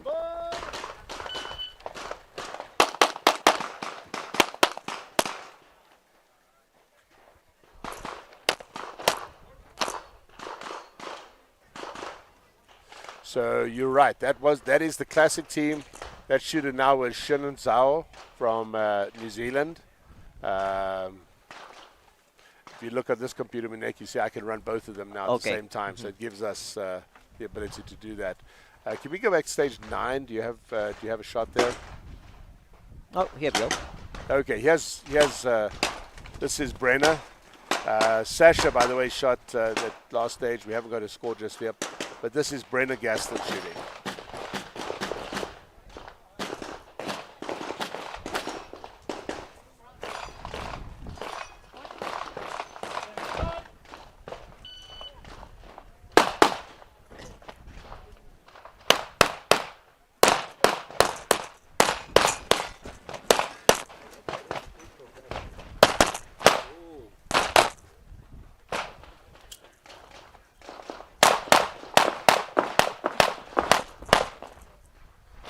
Awesome job. So All right, that was Brenna. We'll see her scores here in a moment. This is the stage 14 that we're looking at again. And that shooter there that's actually the last of stage 14. That's the last shooter. That was the New Zealand classic team. So obviously the classic teams, if you guys hadn't figured it out, the planning behind this world shoot is probably the best I've seen from a stage. Well, there's a lot of good things, but from a stage point of view, they've got all the teams shooting together at the same time slot, and in the the same division. area, Same same division. Yep. I don't think I've ever seen that before, to be honest. This is my 6th or 7th or something world shoot, and it's the way to do it because because it's you are shooting same area with the same people. Yep. If you're shooting open, you want to know your score against the best shooter from your division. So. Yeah, absolutely. And from a weather point of view, it keeps it fair, so you don't have somebody in the same that's competing against the same another country in the same division, is what I'm trying to say. And so it keeps the competitive equity clear. Yeah. So this is Brenna Gaston. I'm sorry, this is Nicole Colby. It's walking the stage. Brenna just shot. We should have Brenna's scores up here in a second. Yeah. Hard to say. Oh, she's got something on her mouth. Did she get hit by something? She's bleeding?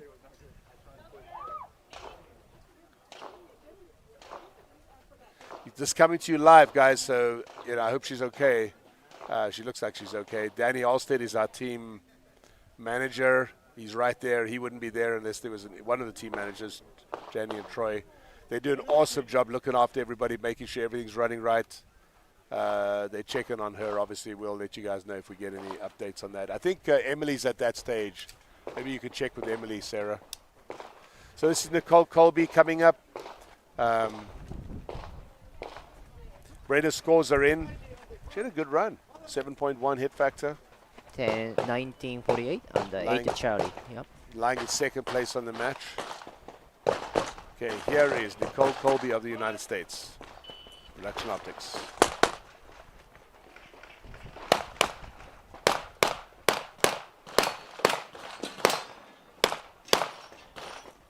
Good shooting on steel. Yeah, looks smooth.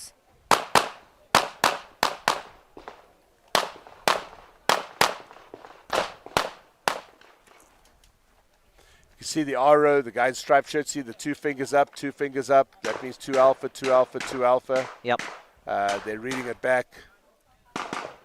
They score these stages so fast that you can almost not see them. Oh, yeah, it's really this quick. This is Jaleese Williams, you see in that shot there. This is obviously their next stage. They shoot the classic. So for those of you not able to track fast enough, we're switching back and forth between the classic division team, the main team, and the Production Optics ladies team. Jaleese is one of 2 Americans that was able to get onto a division team. Yeah, She overall qualified team, right? Not the as a lady overall team, right? correct. Overall team. Yeah, that's amazing. So if you get a little confused by that, blame Jaleese. But very proud of them. Jaleese and her sister Justine was able to get on the PCC World Shoot Rifle overall team as well. Okay. Which is also amazing. She did that a few months ago. You can see what the crowd looks like back there. This match is getting busier. That opening you see there is about 6 feet wide. It's very difficult to get in there and see it. It's a really narrow area. Very narrow. Yeah, so camera is also hard to get in. So this is Kaylee Lane shooting now, the wife of Mason Lane, who of course is very well known in the United States. National champion multiple times, shoots production optics as well. This is Mason. This is Kaylee Lane.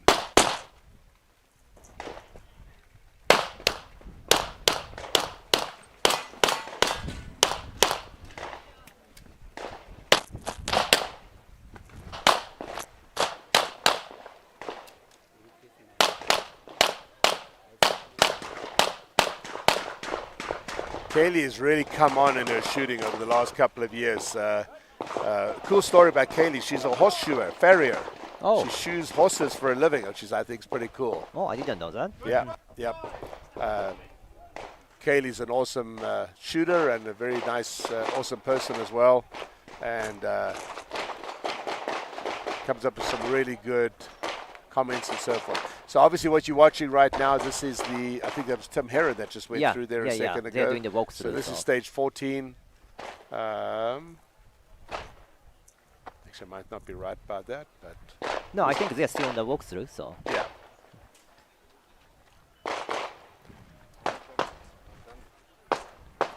Joe, this is still stage 14, right? 14.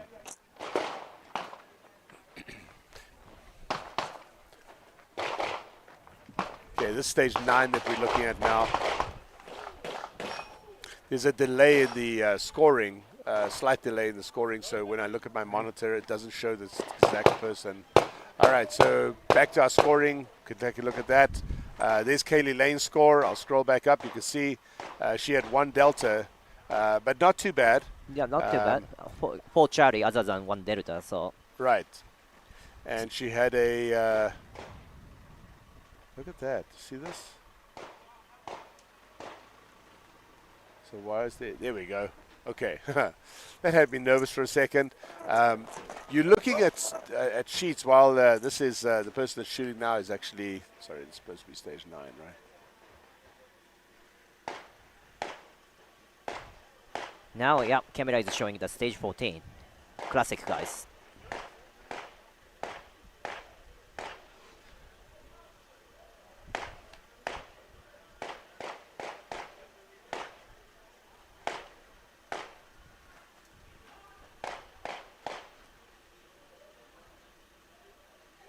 All right, there we go. That'll make it easier. Okay, so back to stage 9. I was talking about Kaylee a second ago. So Kaylee is lying in 4th place on that stage, on stage 9. You can see her down here in the bottom. You can see her score. She's in 4th place. Score is 21.05 for a hit factor of 6.69. She had a good first start. You know, that's an unloaded start stage, isn't it? 146? No, oh, it's loaded starts, the other one. So. Yeah, no. Load start. But they're backing up on that starting position. That's why, yeah. Draw and backing up a little bit. So that's a 31 rounds, longer stage, longer course. Long course, yes. Yep. 7 Charlies.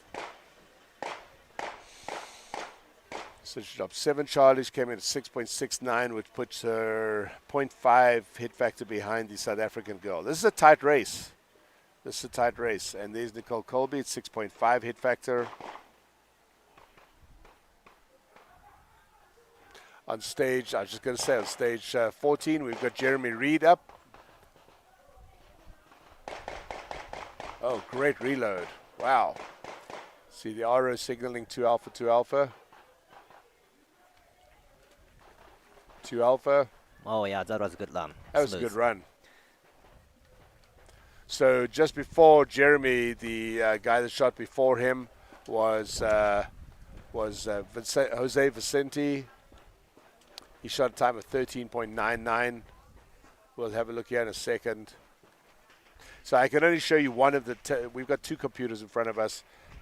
One of them which has got the production optics team on it, and then the second one which you cannot see, which has the classic team. So we just got to read you the scores. I can't switch them both back and forth. So on the classic team side, the person that shot first shot a time of 13.99 with a hit factor of 8.0. And we'll see where Jeremy Reed comes in. They're scoring Jeremy's score now. And when he signs that, then we will get the score. That looked really fast, though. He's always quick, so...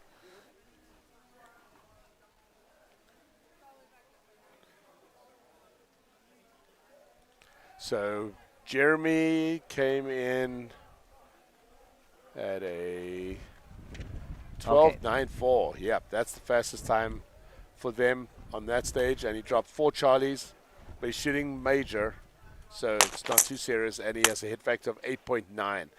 Hit factors are crazy high in this match, aren't they? Oh, yeah, that's almost similar to open hit factor, I believe. Yep. 8.9. Yeah. He did great. Now Okay, who's you just shooting? saw Jennifer Timmer, I think that was, shooting. Yep, it would have been her. She's the South African. And then the last shooter on that stage, on the production optics stage, will be Justine. And if it's confusing, remember Justine shoots production optics, and Jalise the older sister. I sometimes used to say the shorter sister because that I used to struggle when I first got to know them which one's which. But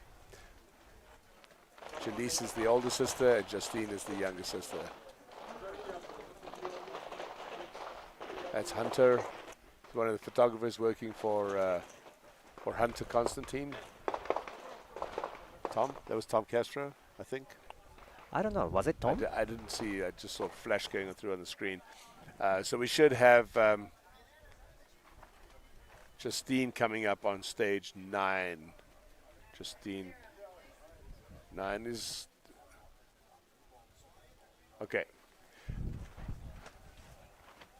So we'll bring you Justine's score in a second. We don't have a camera there anymore.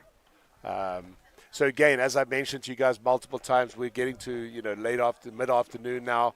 All our cameras are battery operated, and so we have to keep charging and changing batteries. Today's been we've been transmitting for a long time, and that camera is down at this point in time.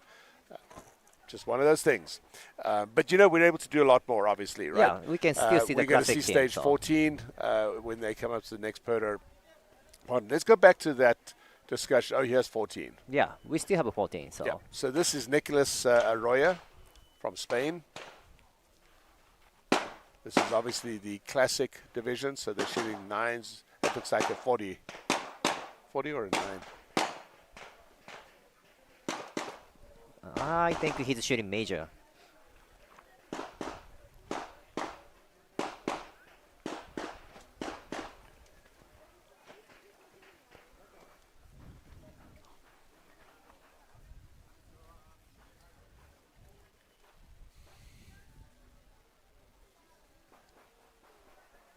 There we go. Justine has finished shooting, and Justine took it. She was the top person on that squad. Oh, wow. Yep. Which is awesome. So she shot a 15.88. Wow. Yeah, that's she crazy. mocked it. She had one extra shot, but still fastest, right? See this here? Yep. So as Maneki said, one extra shot. But look at her time, 15.88. Everybody else that's a 19, 19, 20, 21. Yeah, even 18, one makeup. 21. So yeah, she's quick.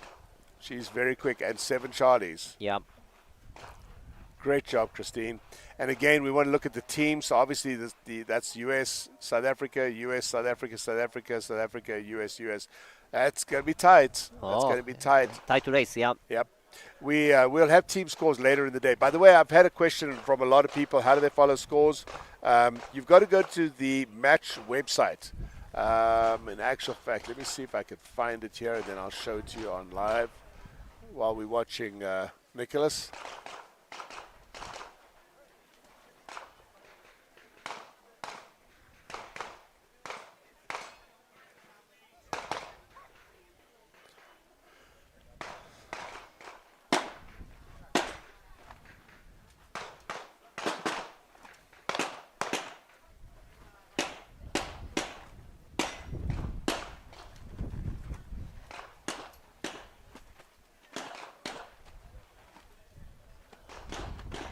All right, he just finished the stage. All right. Yep. So you guys want to drop back to the tablet? I'll show you what it looks like. So if you guys go to this website, which is you put in 2025 Handgun World Shoot HWS, you can see this is the site that has all the data as well as all the match information on it. You notice that we're actually in here. There's our official live stream. We're an official partner of this match. And there's our GG3 Sports. That's Aaron Edens in there. And if you click on the far right here, results, yep, then you will see the results. So we could, in actual fact, go down here to production optics, and we can then select the category, and we can select ladies. So we'll go take a look there. There's the production optics ladies, and you can see where they're all placed. Couple of things in here while we're waiting for them to go to the next stage. If you look here, you see this 100%. That shows that those people have shot 100% of the match. These people have shot 40%, 39%, etc. Oh, Jeffrey's up right now. Yep. Okay, here we go. This is Jeffrey Cawthorne again. Looking good.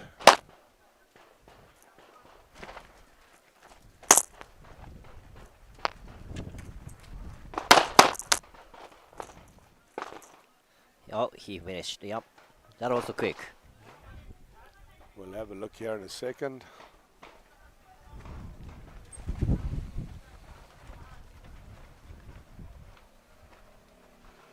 They're shooting stage 14. 14. I'll just drop over to 14 here real fast. You can stay on that. Just stay on the stats. There we go. We're getting faster at this, Maneki. Jumping back and forth. So there's stage 14. We're waiting on Jeffrey's score. That's him down here. If you see this in blue, you won't be able to see this. Only we have access to this right now. But later on, in the future, this will be available to people online. So obviously, see Jeffrey there. That blue stripe that he's in, that highlight, means that they are scoring him right now. His time has been entered, which is all synchronized.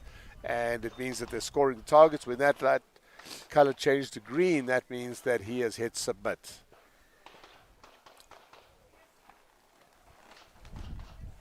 I think Jeff shot pretty good, but Jeremy crushed that stage, I think. Yep, we could actually see it here. Jeremy had an 8.6. How's that down there? 8.9, sorry. 8.9, yep. So Jeff shot 13, still good time. 8.5, yep. So Jeremy's leading at stage 14 right now. He's got an 8.9 hit factor. Jaleese is second at 8.7. And Jeff Cawthorne, that we just saw shooting a second ago, is coming at 8.59, call it 8.6. But you can see their times are very consistent. Look at Jeremy and Jaleese are both 12.9s, 12.8s, basically just under 13 seconds. Jeffrey slightly more, 13 seconds. And then, of course, we didn't see this run. We're not sure why he's up at 17, but he also has a couple of Charlies in the Delta. Yeah. See, that stage is almost 8 rounds. So for major guys, it does paper probably. They can be aggressive. Yeah. But if they had to make up, that's the time, they have to think about it because they have only 1 round in the chamber. Yep. So he's signing. And we still have and a team. Our last shooter is Tim Heron. He's going to be up on that stage in a second. So we're getting to stage 14. His time to beat is 12.94 seconds. Tim is a really good shooter. He's been shooting single stack for a long time. He's also a great instructor. If you're ever looking for somebody to attend one of his classes, Tim Heron does a lot of training in the US. Yep. One of my favorite instructors. Have no issue recommending him. He's a technique and a fundamentals guy, which I think is very, very important when you're a new shooter.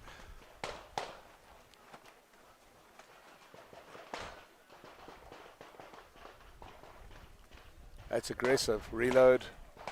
See, the timing of his reload was different compared to the other people. Yep, it so was. We see it helps him or no. And he could do that because shooting 10 rounds. So he has an extra 2 rounds before he's got to go to his load. Yep. So that's the difference between major and the minor in his classic. That's a huge difference sometimes. Yeah. So. Yep. So we'll have a look at stats here in a second, and we can see where Tim comes in. He's still scoring. This is the classic team. I know it says senior category there, but that is the actual classic team. Waiting for the... I love seeing people being friendly with the ROs. These ROs have been, by the time they've done, I think we worked out now, they worked 17 days. Oh, wow. And so they've been working a long time already. Guys, if you get into the sport, you come shoot with us, treat the ROs with, as much respect and as much love as you can, because without them, we couldn't run the sport. I know everybody says that we don't need them, and some people complain about it, but we obviously do need them. And we got a team with a score. There we go. Yep. 14.52, and he came in 7.8 hit factor. Yep. Yeah, so he was a little slower. That's actually interesting because he's shooting minor, but 3 Charlies, 6 points. Yeah, 3 Charlies and 6 points, in the minor. So major, these people doing 4 Charlies, so that's actually even point. They got a better, and the time is better. So yeah, just ignore this 28 here. I think that's Echo. They would in that they've got a building I think behind that, so the the extra shot is not ready. Yeah, that's not accurate. right. Yeah, that's not right. All right, that's the whole squad. So on that squad, we had Jeremy Reed in first place, Jaleese in second, Jeffrey in third, and then there's one Spanish shooter, and then Tim is in the fifth place. So again, the US was way ahead. I'll have a look here and see on the US side, on the team side. Hold on a second, I'll pull the team scores up.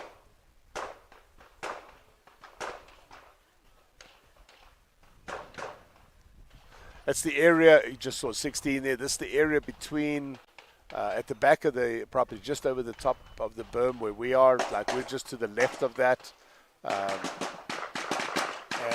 That's what they call area 3. Yep. Area 3. I think that's where the super squad is shooting, so they might be on their way up there. We'll see if we get anybody from the super squad. As I've said multiple times, we're really limited in what we can cover. We've obviously got 2 cameras out there right now, and one of our cameras had a battery issues that went down. I think they're back up and running, but again, we do the best we can, and I'm sure you guys all appreciate that. I'm trying to decide what I was looking up here.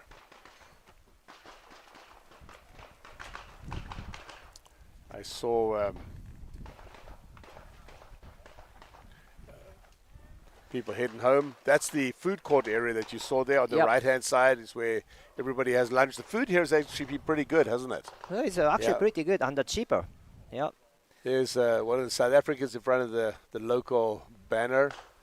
South Africans are super friendly people. Getting a little TV time there. Yeah. I love that. That's awesome. Sharing the love. I was looking up a second ago. I'm going to set something up on the screen. Give me a second here.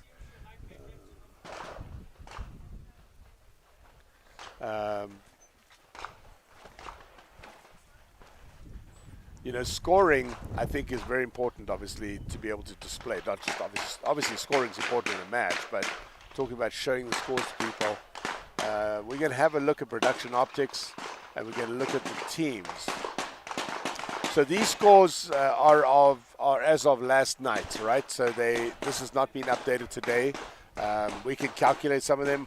We talked about this earlier on with Eric. You can see France is leading. Yeah. USA is behind, but only by a few, maybe 70, 80 points. Have a look here. Jacob Hetherington is only 12 points behind Eric. Yeah. Yeah, he's doing good. Yeah. Yeah, he's doing great. I'm really proud of him. Filipinos are next. South Africans are in 4th place. Thailand, Czech Republic, Canada.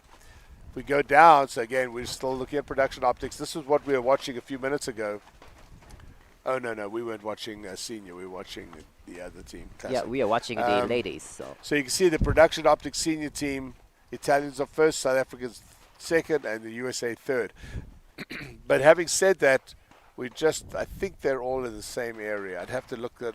I'm pretty sure they are shooting the same area. Same area? Yep. Yeah, and their points look pretty similar. That is also the point, shooting the same area, so you can compare the score exactly the accurate way. So. Yep. So we got a little bit of a hill to climb here in the US production optics senior team.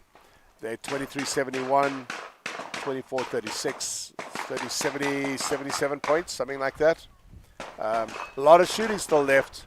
I believe they're only on day 3, so they've still got 2 more days to shoot. Right. All right, we're going over to stage 24.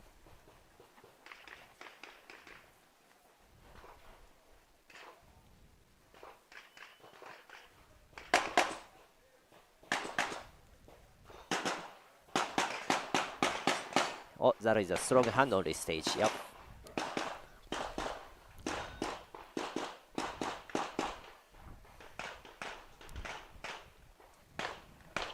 Yeah, I know this stage well.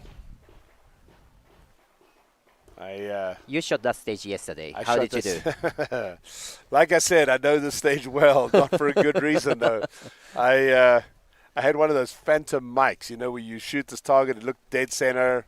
I walk down there and there's one hole, and I'm like, you have got to be kidding me, I had 2 of those in this match, and I don't know.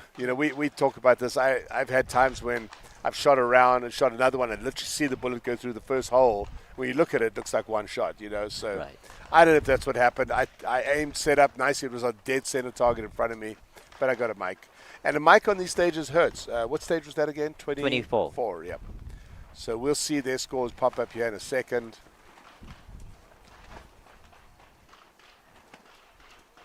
I think that was this one. Okay, let me pull up this one here. This is Ian Thomas from South Africa.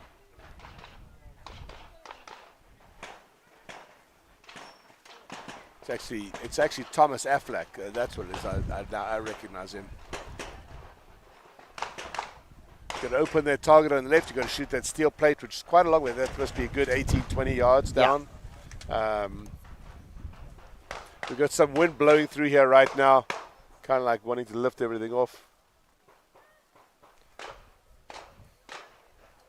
All day long we have people walking past behind us and they always wave, and I kind of don't want to ignore them because then I look like we're ignoring them.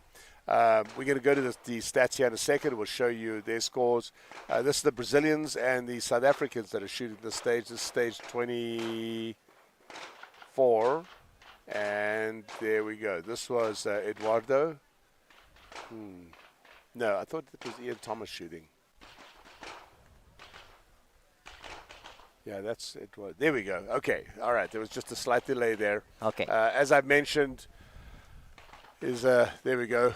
The blue is the shows that he's entered it, and then the moment he hits submit, there's a slight delay, and then we get that score, and then we'll see who we'll see Thomas' score. It's really cool to be able to see all these scores like we are. Okay, there we go. Let's go back to stats. All right, there's Thomas. Charlie. Yep, 4 Charlie. That's good. That's good. And his time is 12:90. That's a really good run. Yep. And he went to first place in that stage. See that? Wow, his hit factor is huge. 4.3 over 3.6. That's the stage. 4.3 hit factor is actually really good hit factor. Yep. A lot of good points there. He shot that at 12.9 seconds. That was 2 seconds faster than anybody else on that squad. And if you look at the average on that squad was 15, 16 seconds. So phenomenal run by him. And remember, this is the standard, and he's shooting major, and the power factor in the standard is 170 minimum. So likely he's shooting 175 even higher. So that's a lot of recoil to control. That's a really good time. Here's the Italian team. They are on... This is, I believe, one of the stage from Area 4. This is 21 or 21 maybe. Okay.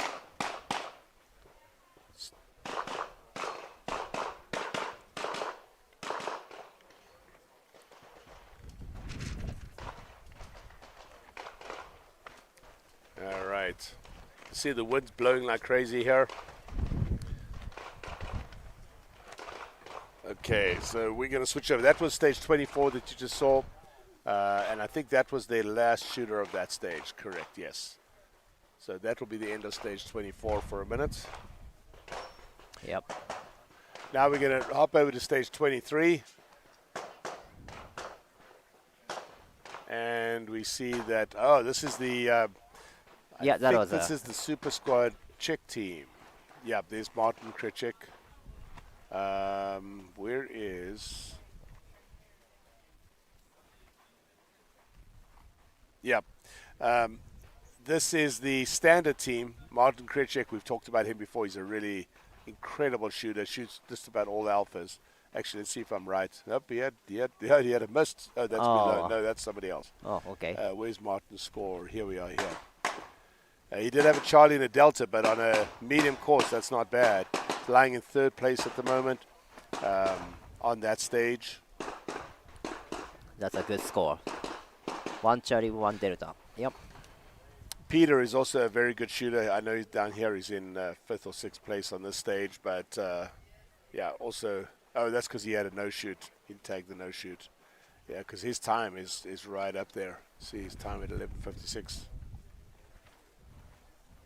Stage 23 is finished. So that's the stage we're on. You know, it's really great to be able to sit and study all these scores as they're coming Yeah, out. it is, We're obviously getting used to using this, and it takes some time, but getting better and better. Big thanks to IPSC for sharing it with us, specifically to Bellino and Vitale for doing that. All right. Do we know what's happening? Anybody know what's happening with the Super Squad?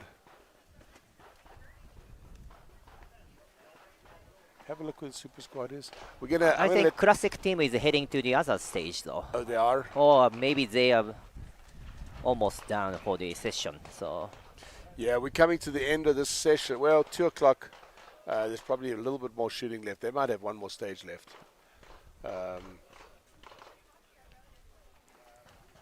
This is our fan club. People waving. It's been really cool seeing all the people from all around the world. I really enjoyed that. Yeah, you know the camera is right behind us actually. Oh yeah, that's right. That is right there. Yeah, we'll come back to that. Maneki, when do you shoot next? So tomorrow is my day off. So I'm shooting Friday. I believe you are same. Yep, same. Yep. Same. Yep. Yeah, so this is something unusual, right? You know, because it's a 6 days, but we are shooting only 5 days out of 6 days. We have a day off. So. Yeah, this is right behind us. We'll see if we get a camera in there. As I've said many times, we're very limited in where we can get cameras in, and the crowd has started to heat up.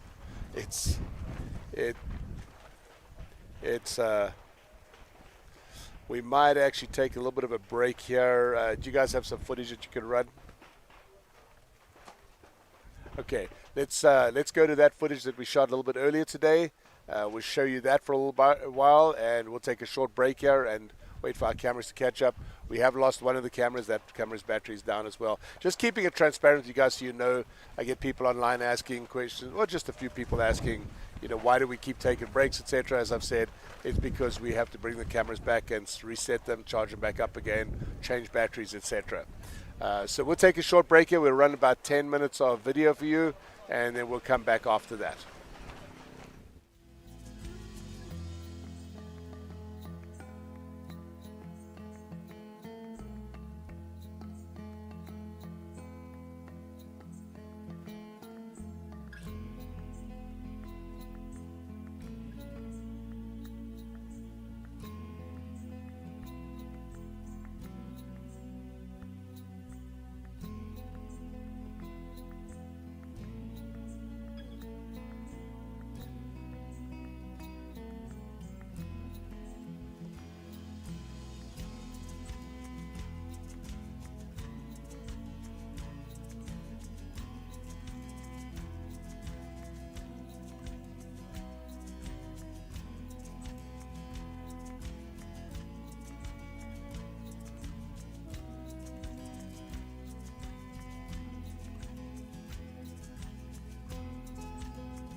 One, two, four, one.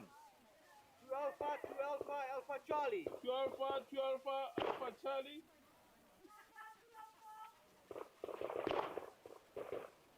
2 Alpha.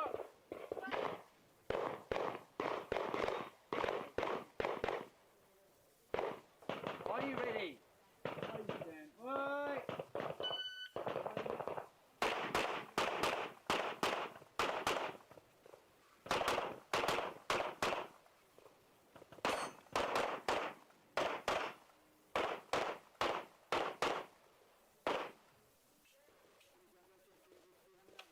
Alpha. Rangers clear, your time, 1464. 1464. Alpha. Alpha. Alpha. Charlie. Alpha. All on. 2 Alpha, Alpha Charlie, 2 Alpha.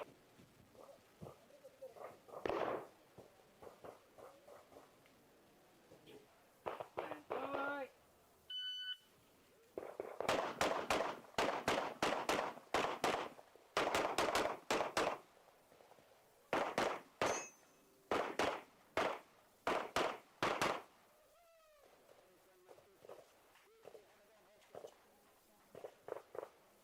Clear, your time, 114.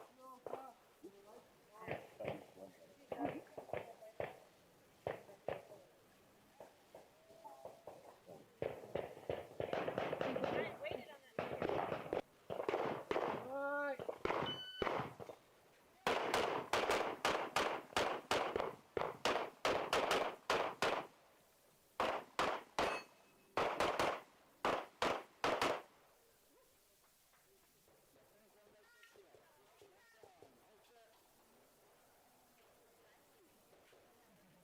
Rangers clear, your time, 1-1.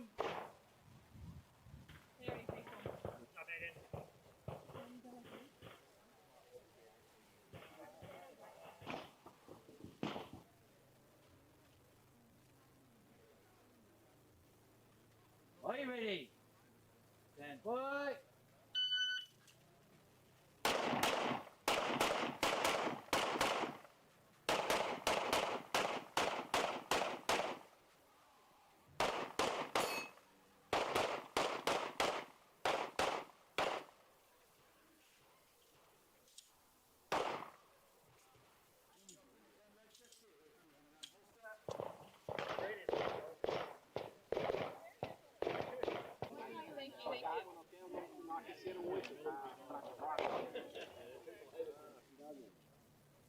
Are you ready? Stand by.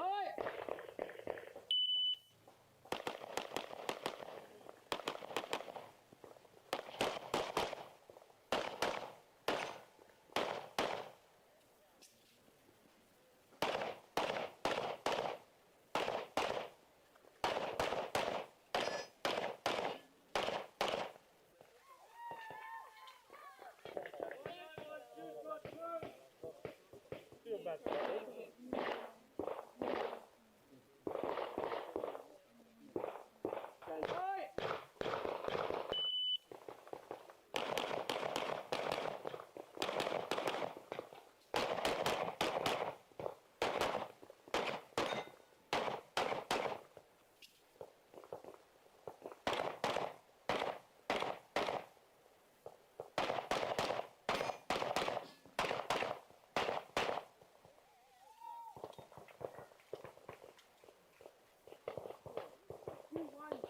Six.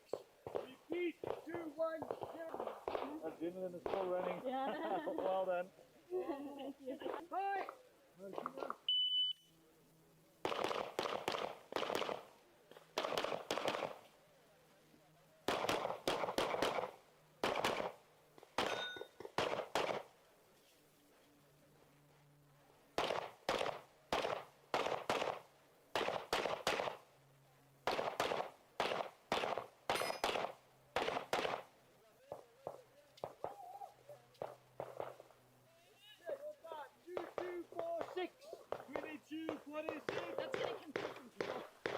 And this was, of course, Jessica Jonasson that we just saw shooting.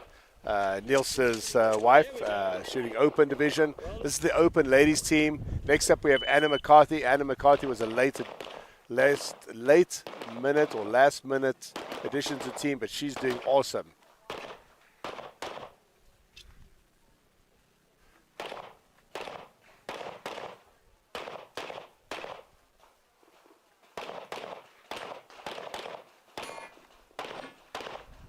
Very good.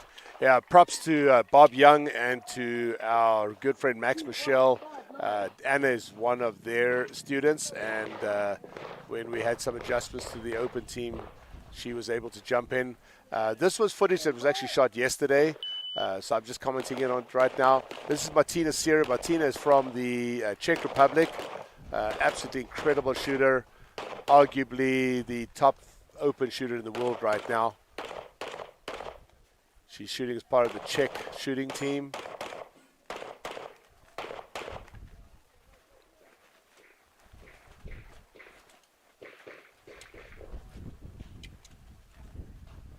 Yeah, your time, 1894. 1894. Talk to me, Johnny. Alpha Mike! So studying that shot there, I couldn't see what that looked like. It was too quick, but that was obviously Martina Sierra. Oh, there I am. That's Leighton. That's me. Frank Garcia next to me. Actually, Frank in the shot. That's me. This was from yesterday afternoon. You can see Frank Garcia shooting.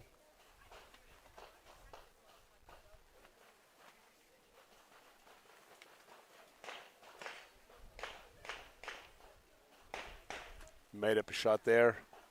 Steal. Swinger. That's a tough swinger. Now he's going to run over to the left. And there's one more target there. So there are actually two ways to shoot this stage. This is an interesting story for those of you who study stage design. So there's two ways to shoot. The one you saw with Frank shooting it. I'm not sure how much footage we still got. As I said, this was shot yesterday afternoon. But you see that on the left-hand side, there's a steel plate there. The Philippine shooter is shooting that.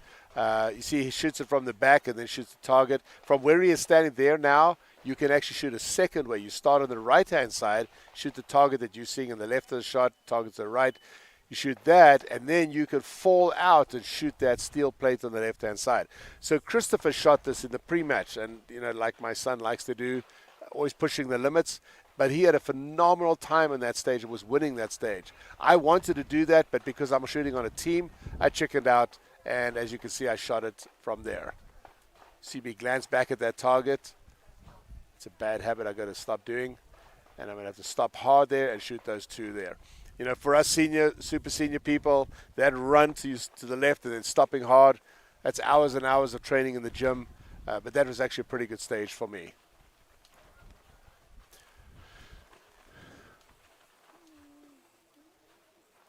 So that is that's the end of our live coverage for today. It's just after 2:15 in the afternoon here in South Africa. We've been going pretty much as long as we could today. I really, really want to thank my crew for a phenomenally long day, changing batteries, trying to keep everything going. We switched things up a little bit today for those of you who've been following all day, and thank you again for those that you are and for liking and commenting. We really appreciate it. Please keep doing that. My social media people here, Sarah next to me, Emily out there, and Caroline back in the States, doing an amazing job keeping you guys informed. We changed it up today, as I said. We showed you some live streaming as much as we could with the cameras and the batteries and the backups that we've got, as well as a whole bunch of footage that we'd shot yesterday and some this morning. We're going to do the same thing. There's still one more session this afternoon. We're going to film that, and we will show that to you tomorrow in between the different live shots. But don't go away. Right after we cut from this now, we're going to show you the opening ceremonies that we put together. Max and Trevor came out to the opening and filmed for us out there. It was a spectacular event, probably the nicest or the best opening I've ever been to at a World Shoot. They did a great job. We were able to get some drone footage from that, so you're going to see some of that. There's nothing more exciting than competing for your country. Of all the things that I've done in shooting, that to me is probably the most exhilarating, the most rewarding. It really humbles you, and to be part of a U.S. team, I'm not going to say I cry, but it does bring a tear to my eye when you're walking in that crowd. We were the biggest group of people, to my knowledge, at the World Shoot. There were a couple other teams that had more team members, but we had a great support group with us. I also want to mention when I say that, you know, this is a family sport. This is a team sport. Every single one of these people out here has had to give up time at home, give up time with their families, you know, spend a lot of money that they probably don't want to say how much it is to get to this point. And I actually believe that our family should be part of this. It's one of the reasons that a few years ago I pushed to allow family members to walk in the parade with us. We did it again at the opening ceremonies. You'll see lots of our spectators. I believe it should be that, not just the athletes. Not everybody agrees with that, but it's what works for us. And there's nothing more. I don't know if exciting is the right word. It's just a great feeling to see all of the family members and the husbands and the wives and who have traveled many countries coming to us. I'm going to wrap this up right now. We actually have a storm. Literally, I can feel raindrops coming in and landing on my computer, so I'm going to let you guys go. But we're going to show you the opening ceremonies. We'll be back tomorrow with more footage, and thank you very much for joining us. We'd love to have you with us.